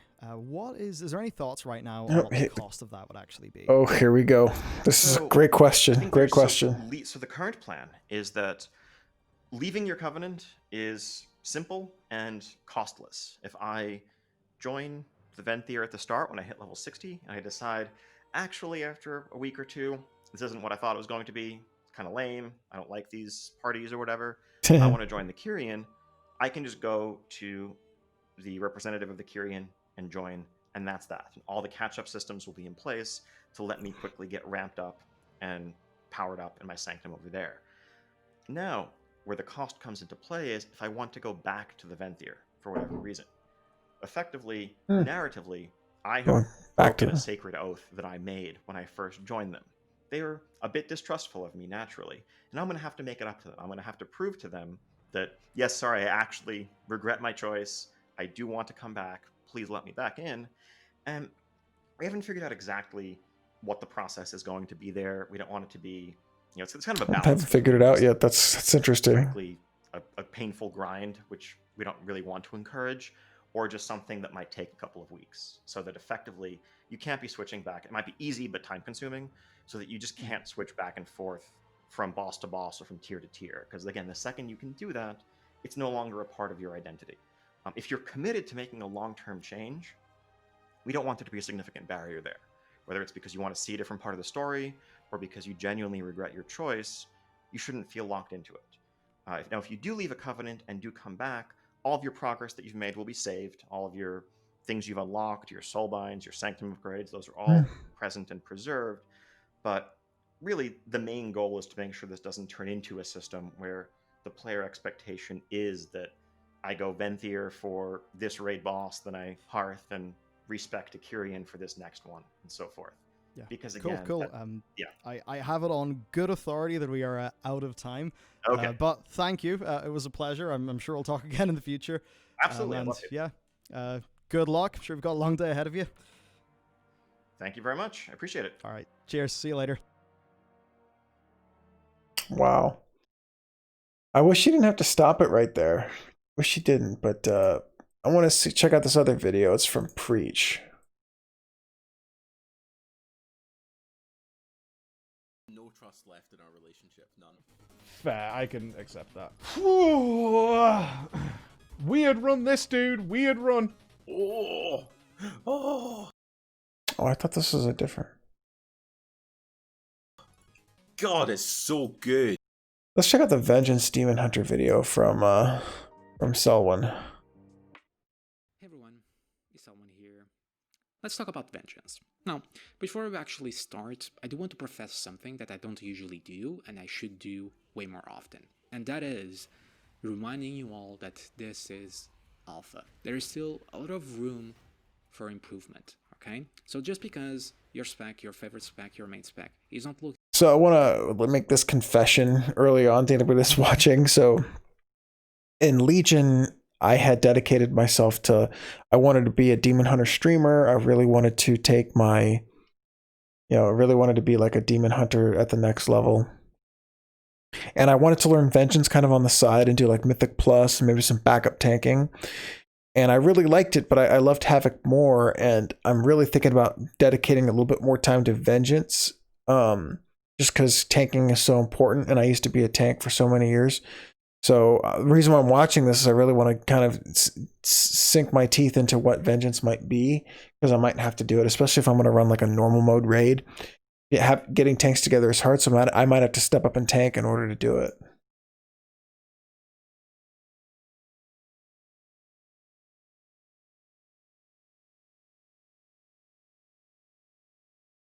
Looking as great as some other spec that is getting a lot of love, it doesn't mean you're not gonna get your turn, i.e.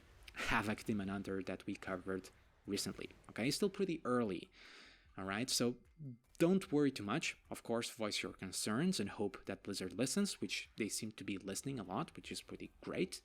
Everything that I'm talking about here, that I'm covering here, it's a work in progress, alright? So with that said, let's look into Vengeance. Now, Vengeance, much like Havoc, you might get a feeling of, is that it, right? But, unlike Havoc, you at least having some effort to try and add something new to the spec. And that is Fel Devastation, and in turn, the Demonic playstyle, alright? So, Fel Devastation is now baseline, and I think that's pretty cool, because Fel Devastation... Yes, this is a really cool ability that I loved using. I actually used it on my Xavius heroic kill because I had to be the third tank for that fight. It's a fucking cool ability. It was such a cool ability. I mean, it's the Vengeance I-beam, right? Yep. It was super cool. It was super powerful, really. But the issue with it is that the talent row where it usually was killed by some other talents like Spirit Bomb. So having it baseline is really cool. It's a really cool thematic ability, and it's pretty useful as well as a emergency type of healing and mitigation. But other than that, you're not getting any other big change outside of, say, Soul Cleave, getting a target cap of 5 enemies, which is something that a lot of tanks and melees and basically every spec is getting, a target cap. But it also means that Spirit Bomb will be an absolute must for Mythic Plus, but let's be honest, it already was. And the other change is that your resource is now called Fury, not Pain, which, thank God, because Pain was such a silly resource name, right? So without any further ado, let's look into your talents. Now, this is going to be key. But we did get a lot of talents that switched places, and some talents that got a couple of changes, like Abyssal Strike. Now, Abyssal Strike actually got the Flame Crash effect talent baked into the set Abyssal Strike. So this is actually pretty cool because this frees you up of a talent row, which is the new talent row here with Spirit Bomb. Now, the only thing with it is that you did lost the extra range with it. So now you are limited by 30-yard range, which is not a big deal. The cooldown also got reduced by 8 seconds, is now reduced by 8 seconds as opposed to 10 seconds. Nothing big, but it's a cool change, right? It's a cool change. These other two talents here still feel a little bit dead because Abyssal Strike is that much more useful and that much more fun. Yeah, Agonizing Flames needs a buff. Agonizing Flames still feels pretty boring, and Fellblade, it's simply not that useful. I mean, if you go Fracture, Fury, Pain is not really an issue, so unless you go full on defensive with Feed the Demon. But other than that, Fellblade, it's not that useful, and Abyssal Strike, outside of niche situations, it's just a Fury generator. That's all it really is. Tier 2 is pretty much the same. Fallout still feels like your mandatory talent that you take for the most part, and these other two feel a niche, especially Burning Alive with Charred Flesh. Yeah. Third tier, we get Infernal Armor, which is a new one, and this one is just providing a more powerful immolation aura. And the armor, I guess, if I had to guess, if the numbers hold up and stuff like that, this will be the option that you're going to take if you want to go full-on physical defensive with like Feed the Demon, stuff like that. Because the Yes, Infernal Armor and Feed the Demon are going to go together, because that's like when, if you're the main tank on like a single target boss fight, like let's say like Black Hand or something like that, where you need to eat a lot of physical damage, that's when you take that talent. 20% extra increase. Because Spirit Bomb is just too good in Mythic Plus. Shabby. And obviously would have to be in a situation where Spirit Bomb wouldn't be that useful, because Spirit Bomb is simply that good. Again, especially with the nerf to Soul Cleave. Alright? All those other tiers are Spirit Bomb was really fun to use on Scorpiron and fucking Nighthold. That was cool. Demonic is pretty cool in some ways. The thing I like about Demonic, that's going to be crazy. It turns Fell Devastation, which otherwise is a reactive ability, right? You use it as an emergency type of healing when you're taking a lot of damage, when there's a big trash pool, stuff like that, into something that you can also use proactively. All right? So now, when you take... You're going to want to use it on fucking cooldown if you think about it. You think about it as a big emergency healing that you just use, and you get a big burst of healing, but you're also going to think about the demonic component, the meta component. So now you can also use it to mitigate a big attack coming your way, right? So you're not only thinking about the heal that is providing, you're also thinking about the bonuses that meta is going to give you, and that's pretty cool. And if playing defensive is not something that is worrying you too much, offensively is also pretty goddamn cool, because meta does provide you with a lot more fractures, it provides you with a lot more fragments, which will mean more Spirit Bombs and stuff like that. Another cool thing about Demonic is that it's a much better option than Gluttony, right?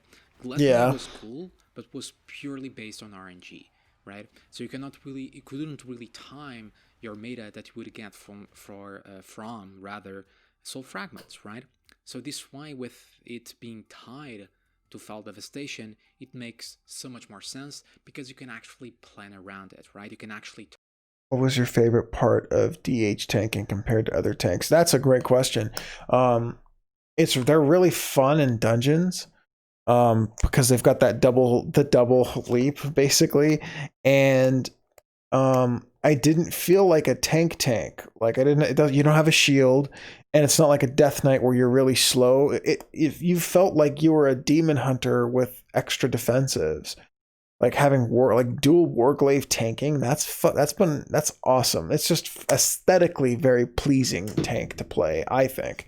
Whereas like the Blood Death Knight aesthetically is not very pleasing. It's just a self-healing, marauder basically. While the warrior is fun, you're playing off that shield, and it's like a fucking brawl, right? But this demon hunter, it's like that to me is like my favorite part of it.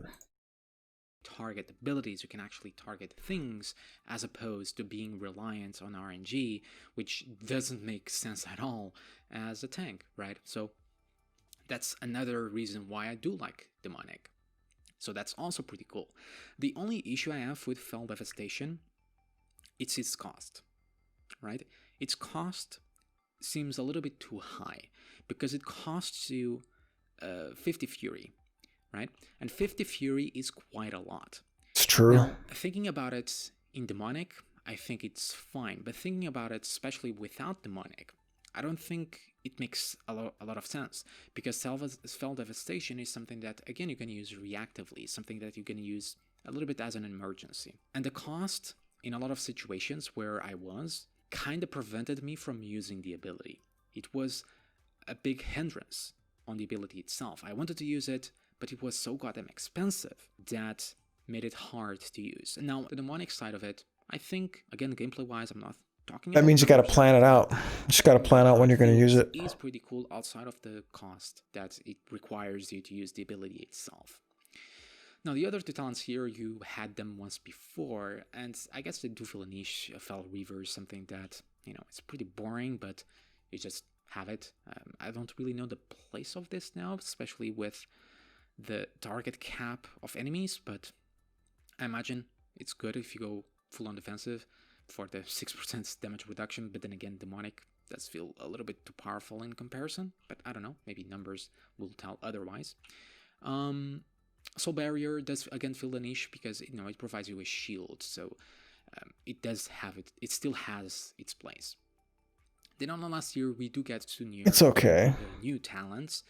And this Bulk one is basically extraction. improving Fell Devastation. And this is also providing a more proactive side of Fell Devastation, and is also Overhealing, yeah. more usable.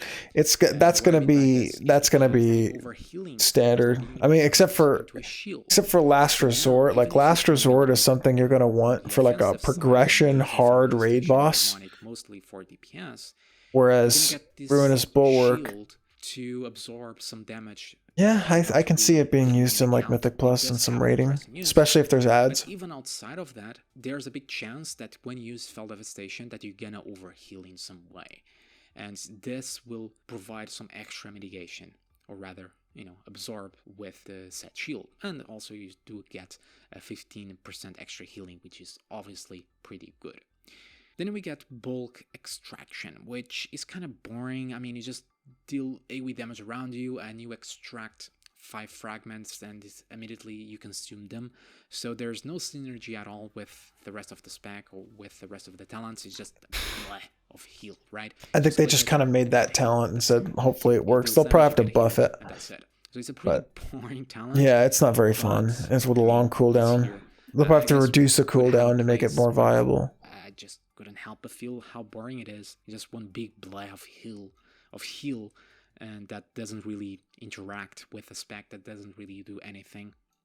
At least Bulwark and Demonic does have the interaction with Fell Devastation, and there's a couple of things that change in the way you use and see Fell Devastation, which is pretty cool.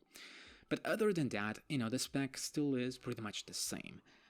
You're gonna take that as a negative or as a positive. I do like the Fell Devastation change. I do like Demonic.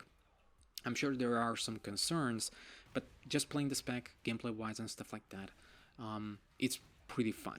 It does make the spec even more fun than already is with all of your jumpings and your spirit bombs and stuff like that. So it does make the spec extra fun, even though it's nothing super complex or anything. It's just like Havoc. It's just dumb fun.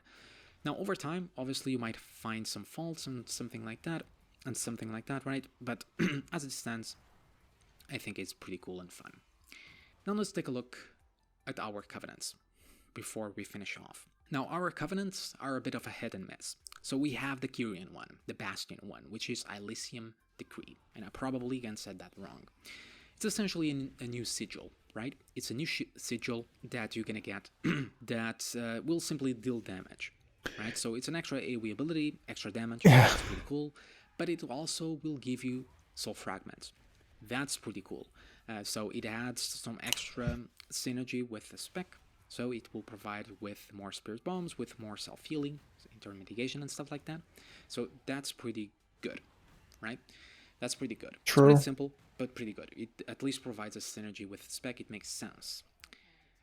Then we have Sinful Brand. Now, Sinful Brand, numbers-wise, which might change, does feel a little bit too powerful right now because it reduces their enemies' melee attack speed and casting speed by 30%, which is a pretty big number, and we'll also add a dot, right? So as a tank, I think the biggest thing about this ability is the reduction of melee attack speed and casting speeds. I think that is pretty big. That's going to be pretty good in like hard pulls and Mythic Plus, definitely. It's just a damaging ability, right? Now, you do get an added component, which is when you go into meta, it will apply Sinful Brand to all nearby targets. So this will be a little bit of a niche situation, but imagine you are in a big pool, right? And you're having a lot of trouble, and you're going to have to pop meta, and you pop Sinful Brand before that, and you're going to get all these mobs attacking 30% slower. So there is... I need to hike my ass into some Mythic Plus, man. A couple of decisions that you have to make that start taking some Mythic Plus, like some +2s or something. Yes, but other than that, pretty straightforward. Then we have Father to the Flame. Now, Father to the Flame, if I had to guess, is going to change in the future because the ability simply doesn't make a whole lot of sense. Especially for Vengeance. So basically you summon a demon and you have to kill this demon, which as a tank is really weird. Like if you are at the boss and you have to summon another ad, it's going to be a little bit messy. But even then, the buff that you're going to get, which is a pool of blood that spawns below Yeah, this is kind of stupid. It's really definitely somebody was fucking high when they invented that talent. Neither of these two effects seem that worth the hassle. Okay, the damage reduction, yes, it's pretty good for a tank, but the added attack speed feels pretty useless for the most part. But even then, the hassle that it is having to kill that extra add for a simple 10% buff, 10% damage reduction buff that you have to stay still in that same spot like a rune of power from mages simply does not compute with me. Then we get the hunt. Now the hunt is super awesome and super OP for Havoc Demon Hunter. For Vengeance is not as big of a deal. So essentially you're gonna charge to an enemy which has a cast, and it will deal nature damage, and you're gonna root them. And then as it's marked, your shears, that's gonna be fun. Will generate extra fury. Now the extra fury is not a big deal because we don't really have an issue generating fury as vengeance, so the added benefit is a little bit of an overkill. And when the marked is up, you can also reactivate the ability to teleport behind a target, so every 30 seconds, so like twice per use or once. Again, like Vengeance, this is not a huge deal unless you do Vengeance PvP, right?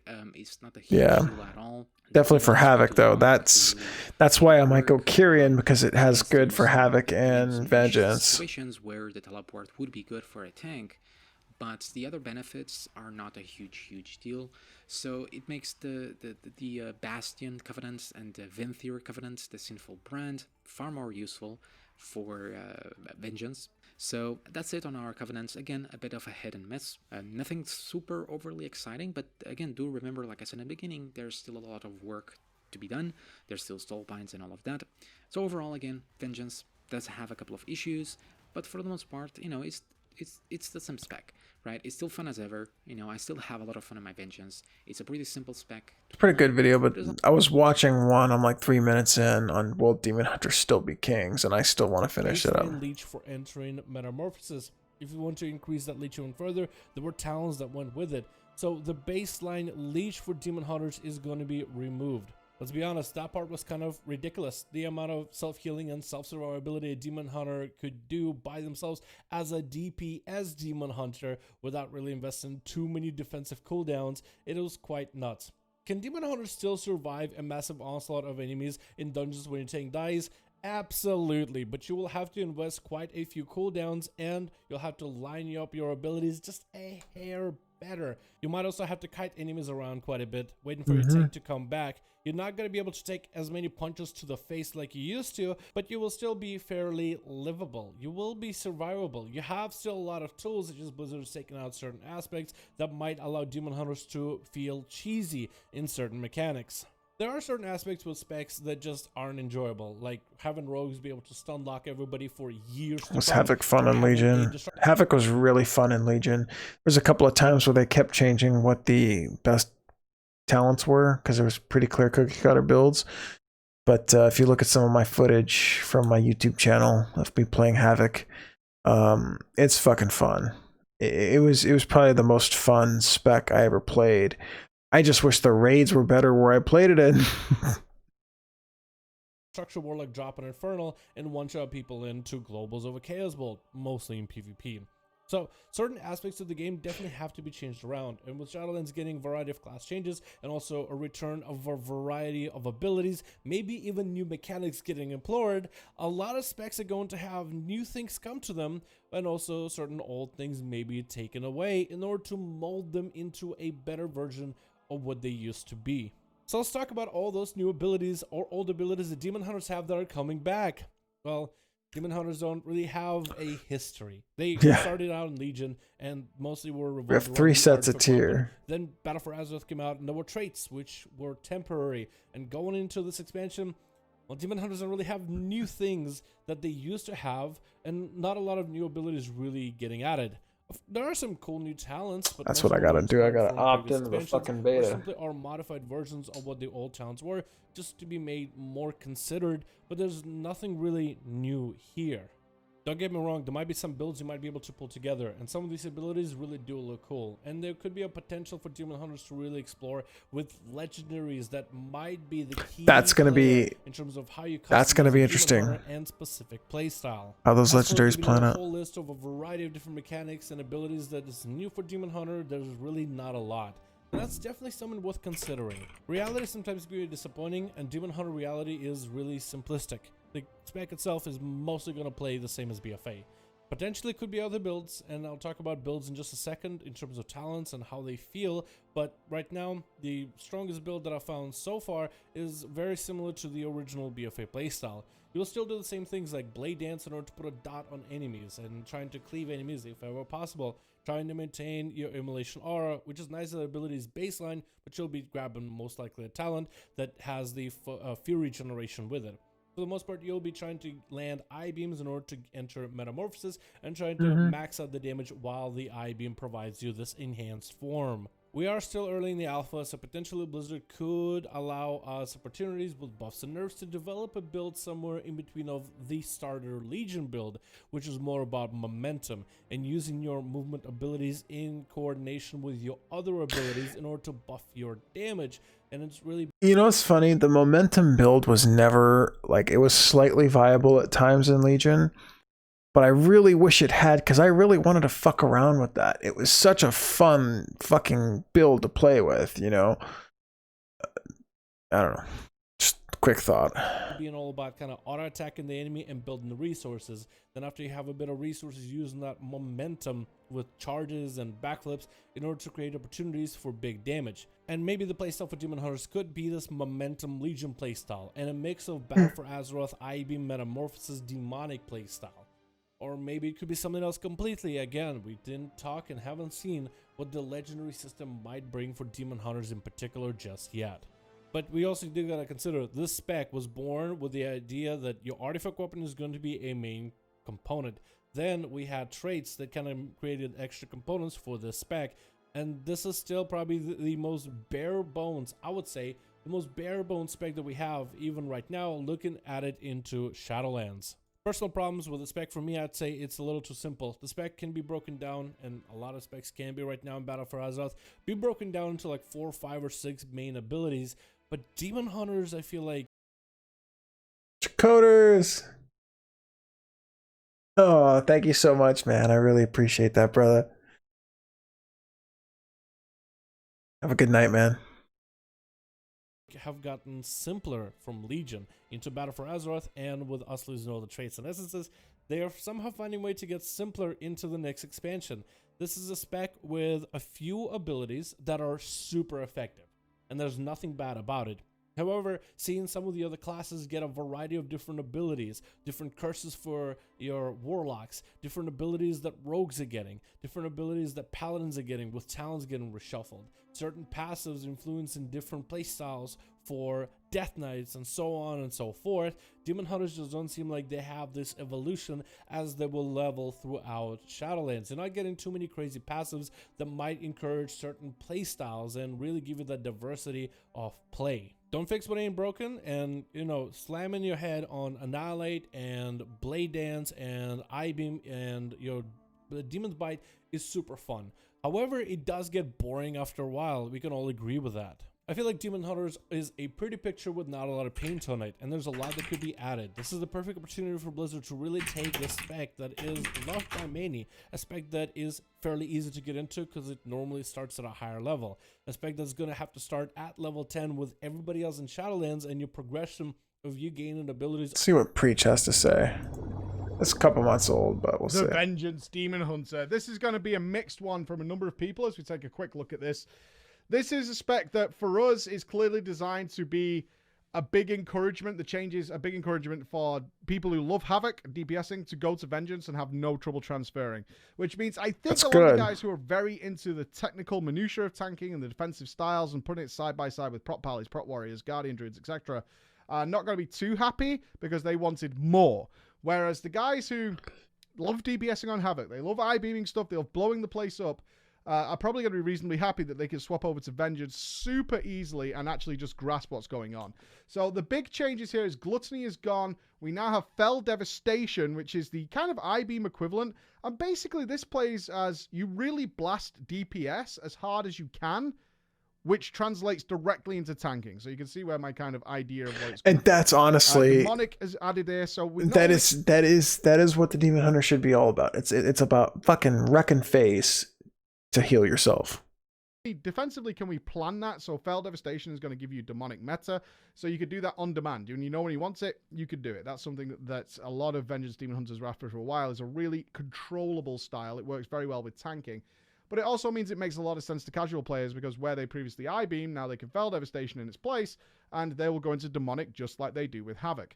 So it makes a lot of sense from that side as well. So I do see what Blizzard's going for here, but I also hear loud and clear the guys who are looking for more tank-specific stuff rather than it looking more and more similar to Havoc. One thing that's a little sad is that's the same talent setup, and I fully agree here, is the same talent setup looks to be pretty much the same again. Yeah. With Spirit Bomb especially. Like, Spirit Bomb has just been the go-to, especially at the start of an expansion, for so long, right? We did see some use of Gluttony in BFA, but it's back to Spirit Bomb again, just as it always has been. And I feel like Vengeance does have room for more. It absolutely does have room for more. There is some bias here because I love Vengeance. I absolutely love Vengeance. I love the bouncing around. I love moving with it. It does feel like the talents for the most part are pretty locked in, and they're also locked into a style of play that's been around now for like 4 years, ever since they came in Legion, and it's the same deal again. So it feels like overall, if you do play Spirit Bomb, Fracture, Demonic, it's pretty much a DPS. It's pretty much a Havoc Demon Hunter with insane healing potential. What I will say is this has already driven a lot of people in the community to play Vengeance because it's like that. So that is what Blizzard was hoping would happen. It absolutely is happening, and it will put more tanks into the pool, 100%. That's a good thing. Now, I do feel like the guys who are dedicated to Vengeance and think Havoc's kind of anime uwu, and I know those guys are out there too, would be looking for a lot more from this. Let's stay tuned to what the legendaries and stuff do. But for right now, it's a big old blaster DPS that heals the crap out of itself and is going to be absolutely fantastic in casual play, in pug groups. It's going to fill that role very, very nicely. And that's exactly what I wanted to hear. That's what I wanted to hear. I wanted to hear that this was just going to be a fun, easy spec to hop into if you like Havoc. Take a quick bio. I'll be right back.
All right, I'm back. Sorry about that, guys. Just had to take a quick bio.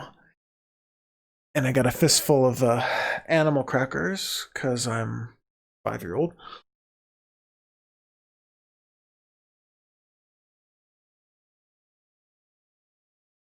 So,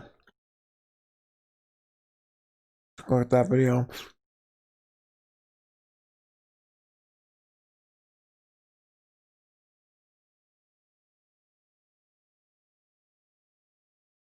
Oh.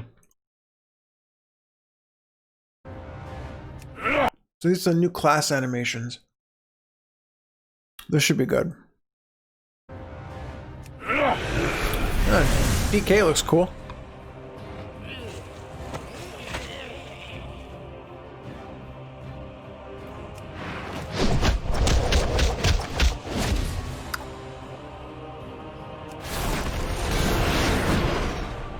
Paladin.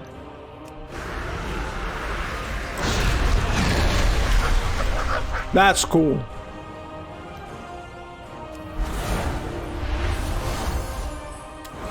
Fucking lame. Priest always lame. Rogue. Whoa. That one deserves a rewind. Whoa. Yes.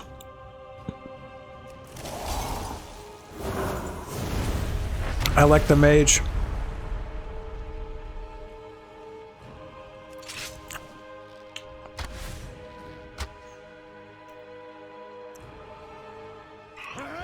Warrior, yes! Rampage, baby. Female warrior, huh? What about the demon hunter?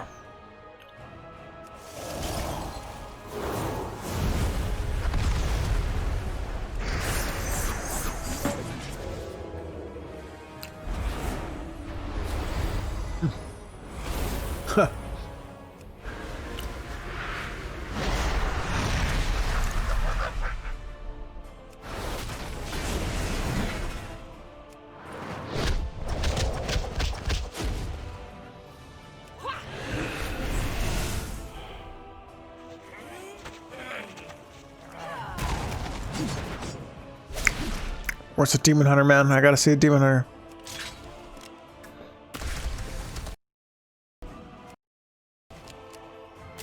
Oh yeah, look at that. That's fucking cool. Shaman. Oh yeah, Shaman's badass. Druids, whatever. Oh yeah, demon hunter, demon hunter, demon hunter.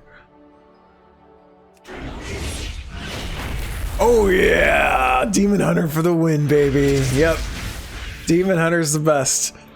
Demon hunter winner. Winner. Don't even have to watch the rest. Don't even have to watch the rest.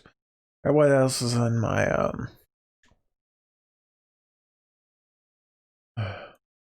watch later?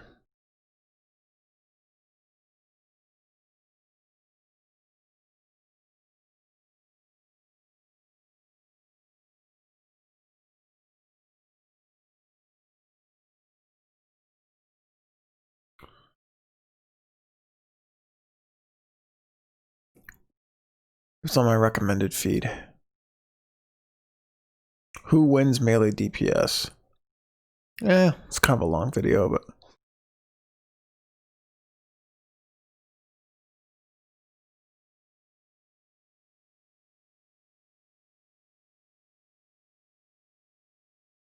Ember Court spoilers. I don't know if I want to watch spoilers or not.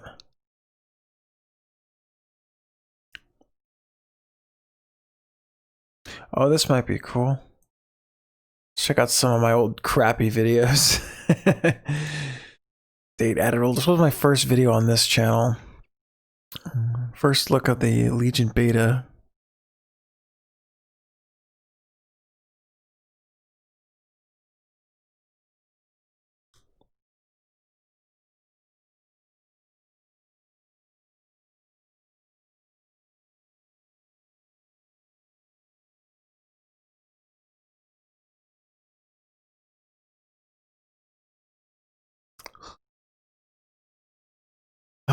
So let's go into just chatting mode here for just a bit here. I don't want to talk about a few things. So my wife is coming up on, actually, she's about to give birth here pretty soon. Like, she's already lost her plug. She's ready to go. And I'm trying to figure out like how to fit this new fucking energy I have in me to want to stream and want to play games. And I'm trying to figure out how to get all this done and what game it's going to be. And I wanted to announce it's probably going to be WoW, because every other game I've tried to stream, I just can't get into the damn game. And I just can't, I can't seem to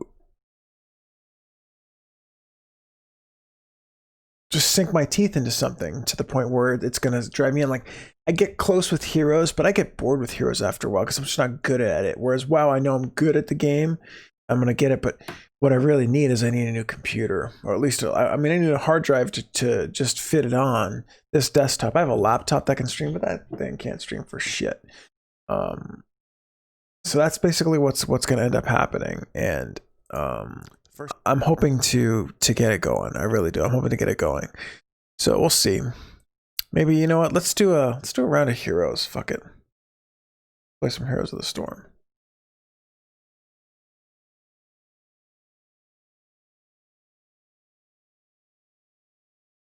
Let's do one more quick round of heroes.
Oh, fuck.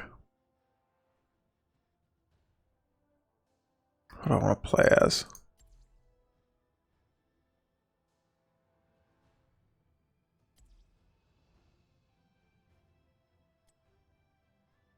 Yeah, let's do fucking Rag.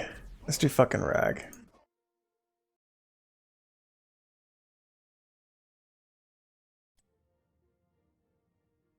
Local time 12:16 a.m. Local Pacific time, West Coast, best coast, baby. No, you're not on the West Coast. I still love you. Still got love for you, but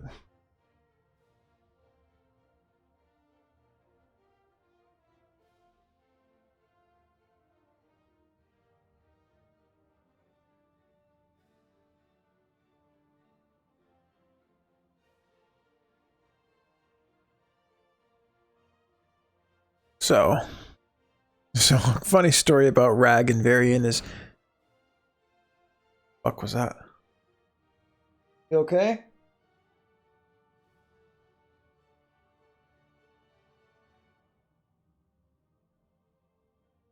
Go check what the fuck that was.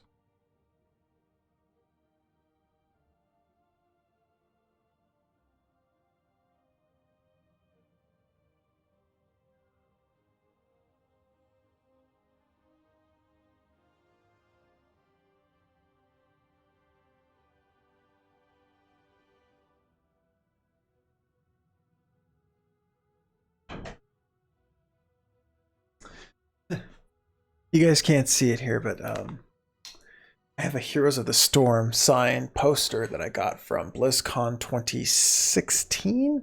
That was BlizzCon 10, yeah. BlizzCon 2016. And it was the year they gave away Varian and Ragnaros free to everyone who was in attendance. And when I got it signed, it was hilarious because the guy, one of the developers for Heroes, was keeping a tally on who they liked more, Varian or Rag, just from what you saw. And of course, I said Varian, and you looked at the tally, and the tally was, like 3-1 in favor of Varian. It's like, yeah, we like Ragnaros, but clearly Varian is someone people wanted to play. And the guy looks at me, he goes, but don't worry, we've made Rag OP at the start just to let people play it at first, because it's a fucking raid boss. Because you look at these, and he used to have a... Oh, they got rid of it. He used to have an ability called Heroic Mode.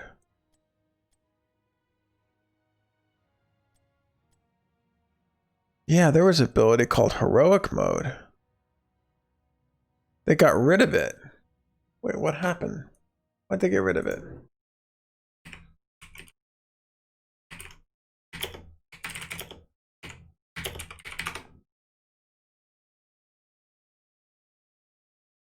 Heroic difficulty.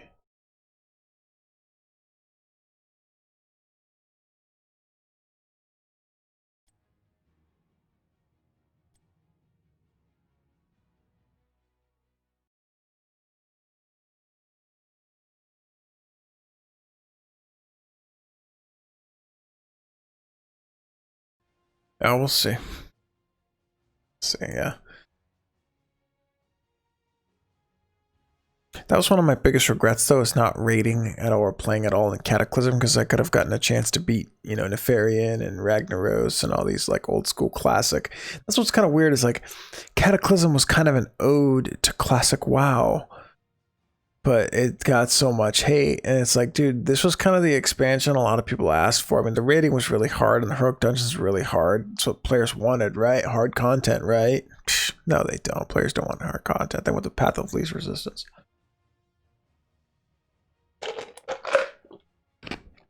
Then again, I am one of those guys who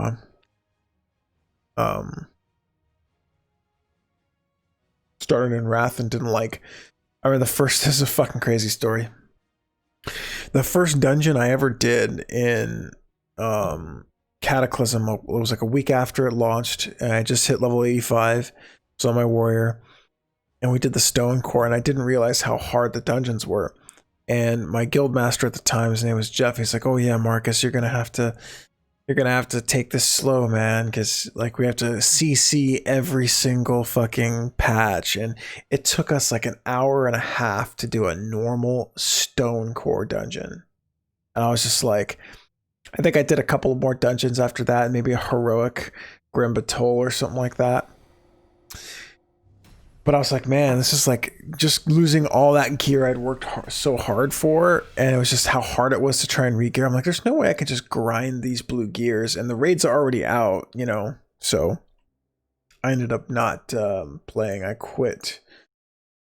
And that's what's crazy. Like for Christmas, my brother got me this Razer Naga mouse. And it was really cool.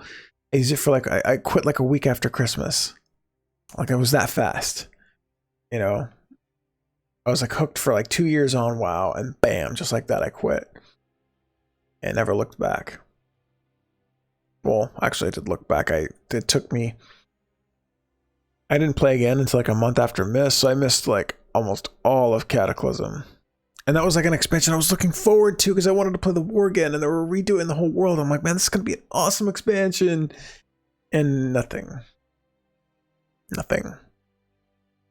But that expansion taught me not to get my hopes up. Prepare yourself for battle, heroes. Are you ready for the trials ahead? I will reduce this realm to ash. Fear me, mortals.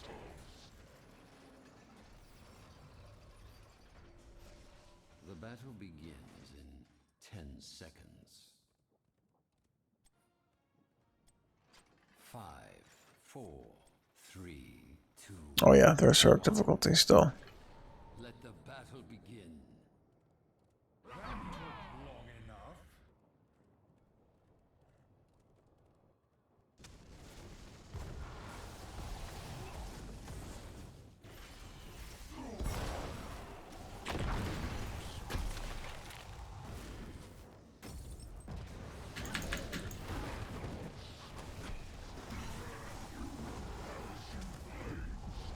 shit.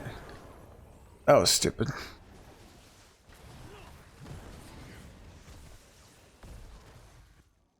I'll say it once, I'll say it again. I've got to learn how to fucking play this goddamn game. Because I am like pissing people off. Like hardcore pissing people off. Who is this little turd? Yeah, I'll go top. Can't let this guy just wreck.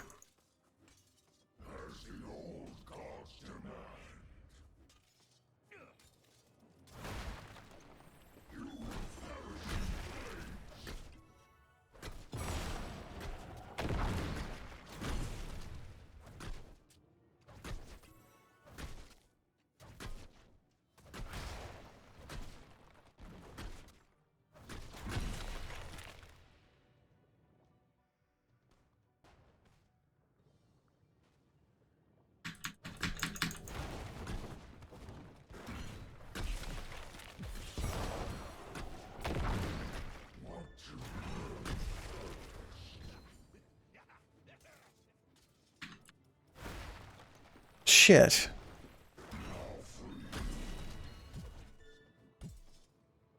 Choose a talent.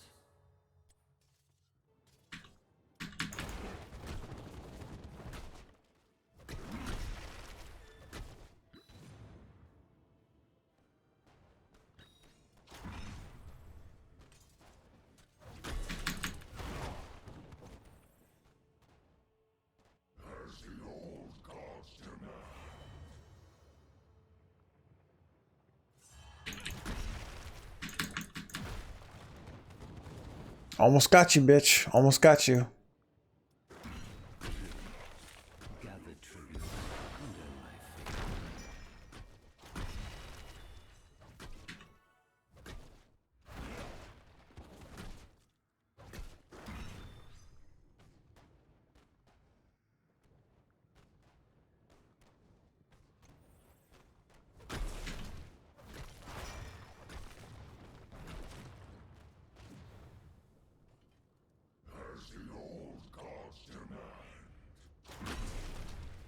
Oh, fuck.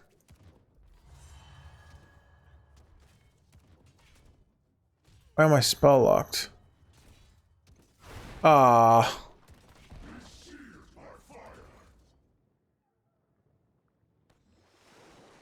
Am I out of mana?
The scourging is at hand.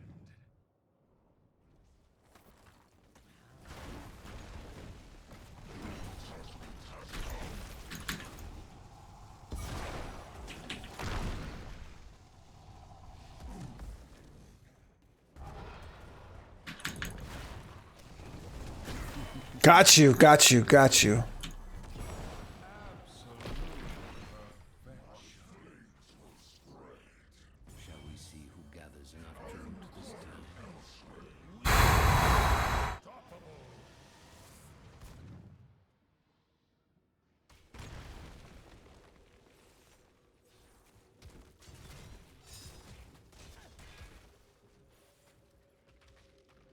Come on, bitch. Come on, bitch.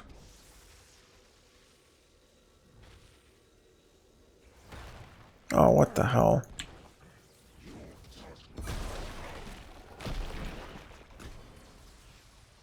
Where you going? Where you going? Come on, come on, come on, bitch. Come on.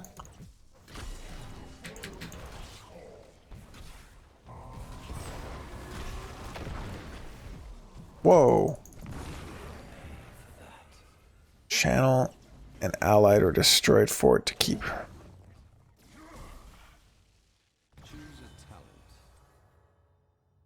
Lava wave. They all there?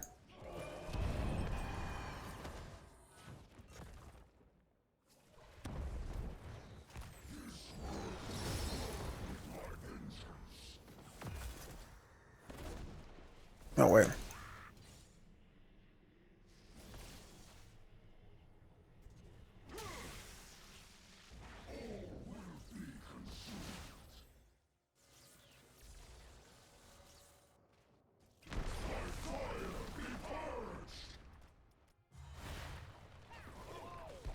Come on.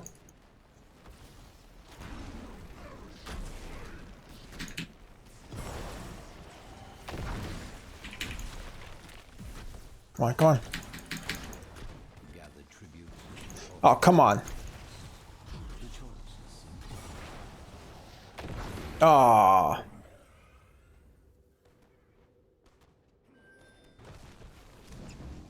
Damn it.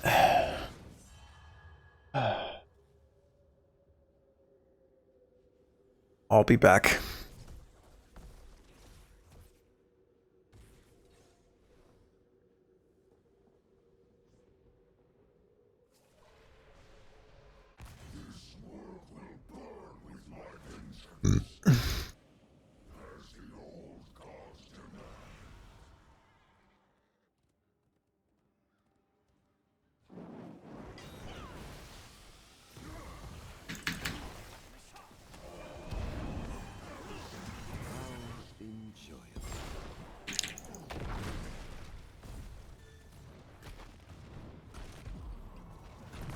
Oh, that was stupid. I grow tired of your petty squabbling. Gather tribute. Earn my favor.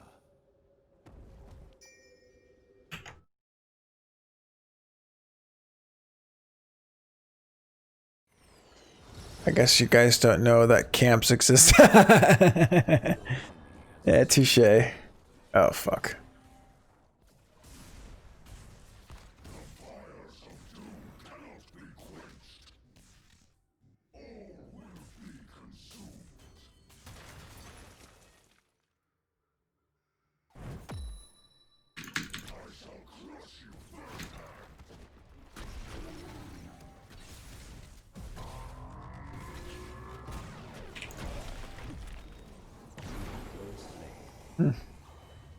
That was stupid. Talent? That seems generous.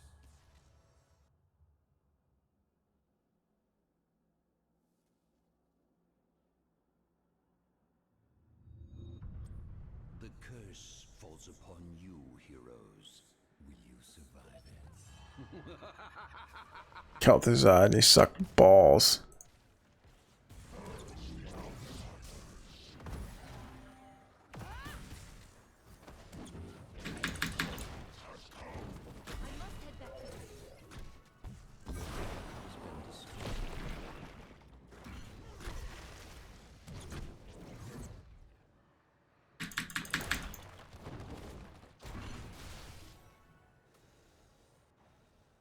Think you can run? I'm gonna get you.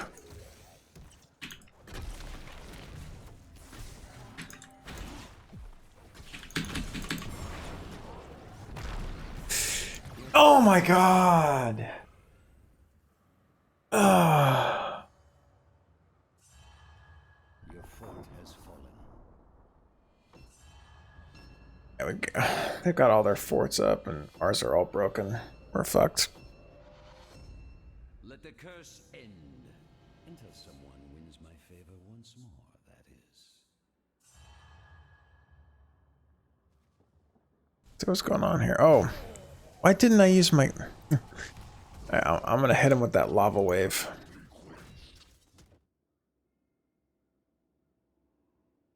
Where you running?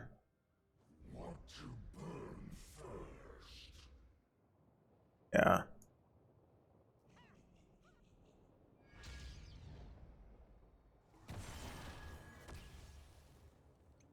Oh.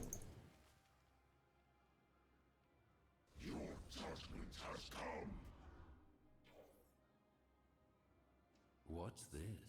A hero has left the battle.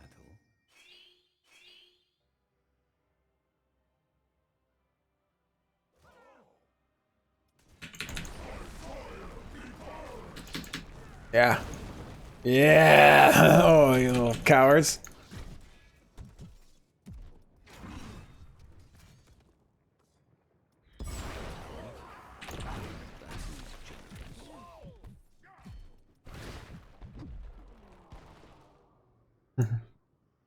They ran out of there fast, cowards.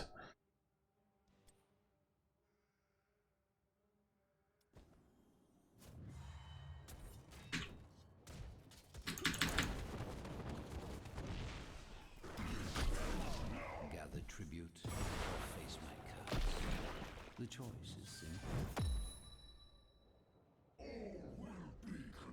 Where you running?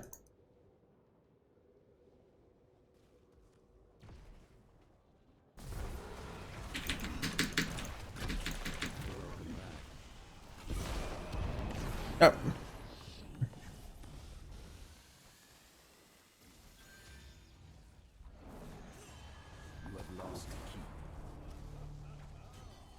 Getting my ass kicked. The enemy is attacking your core. Wait, what? Oh, fuck. Sorry, I'll get lava wave.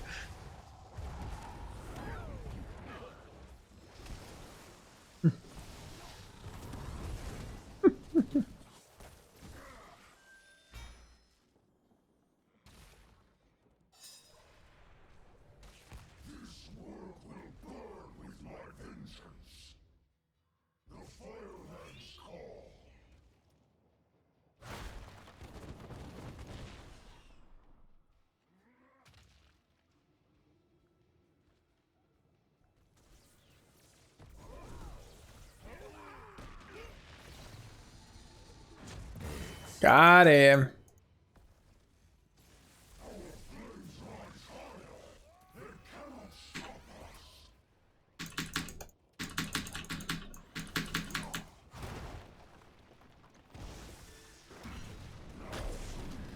Oh, no, no, no, no, no. Oh, that was stupid.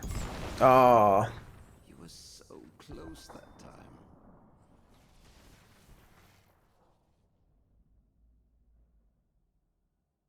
That's embarrassing. Fucking. Your core is under attack. Oh, you just wait. I got my fucking lava flame for you motherfuckers.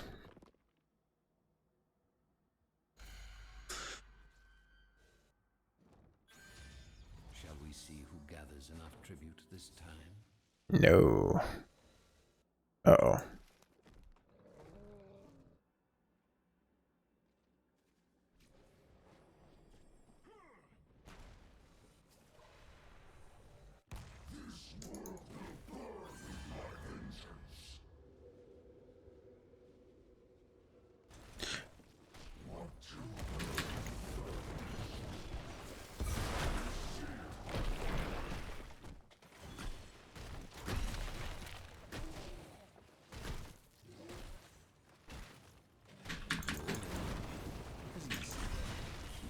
Shit, shit, shit.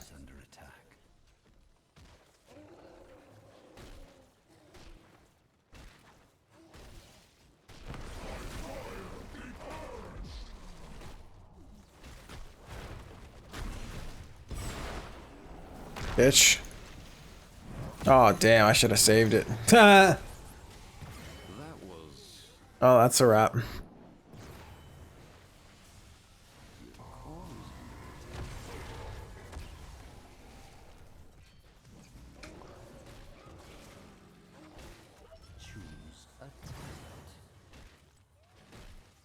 2 charges. Fuck yeah.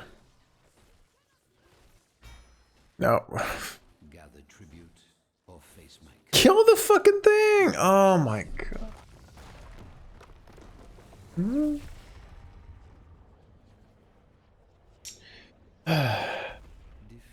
Yeah, that was pretty pathetic. Waste of time. Can only lead in every department so much.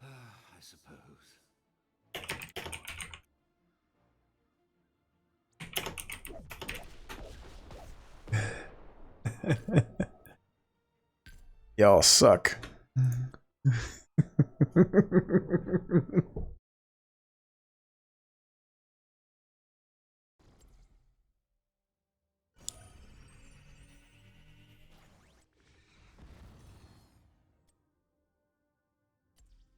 Chen's free to play.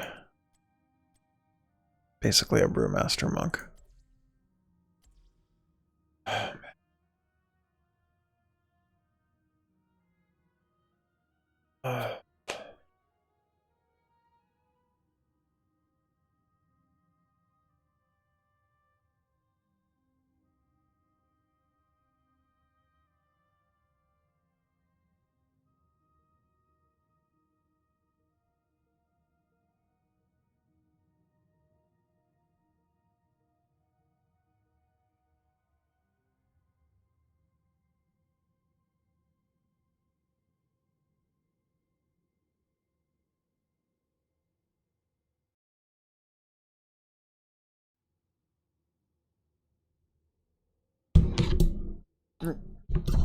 Sorry about that. Well, getting a little tired of playing actual video game. That's a long stream. 2 hours and 40 minutes. Still got tons of people. Got 5 viewers. That's good. Let's go back and watch some Shadowlands YouTube stuff. There's a lot of shit that went down on Shadowlands. I kind of want to get back to it. So let's put up 16 here.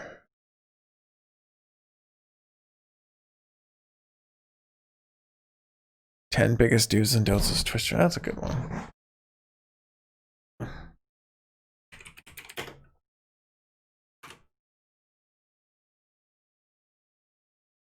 For update live stream.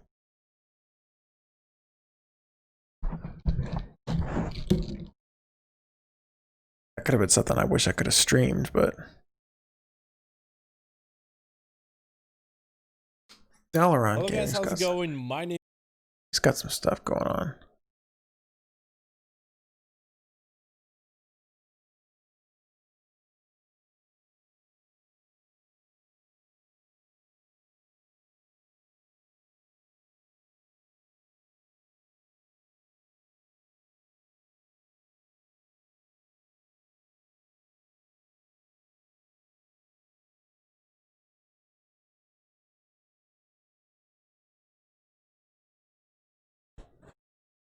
And subscribe to Dalaran Gaming. This guy's got some good content.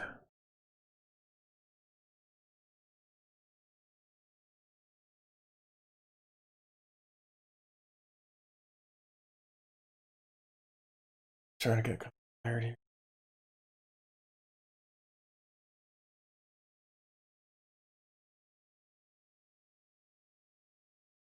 All right, so I think we'll go ahead and cut it there. We had a really good stream tonight, so I want to thank everyone for stopping by.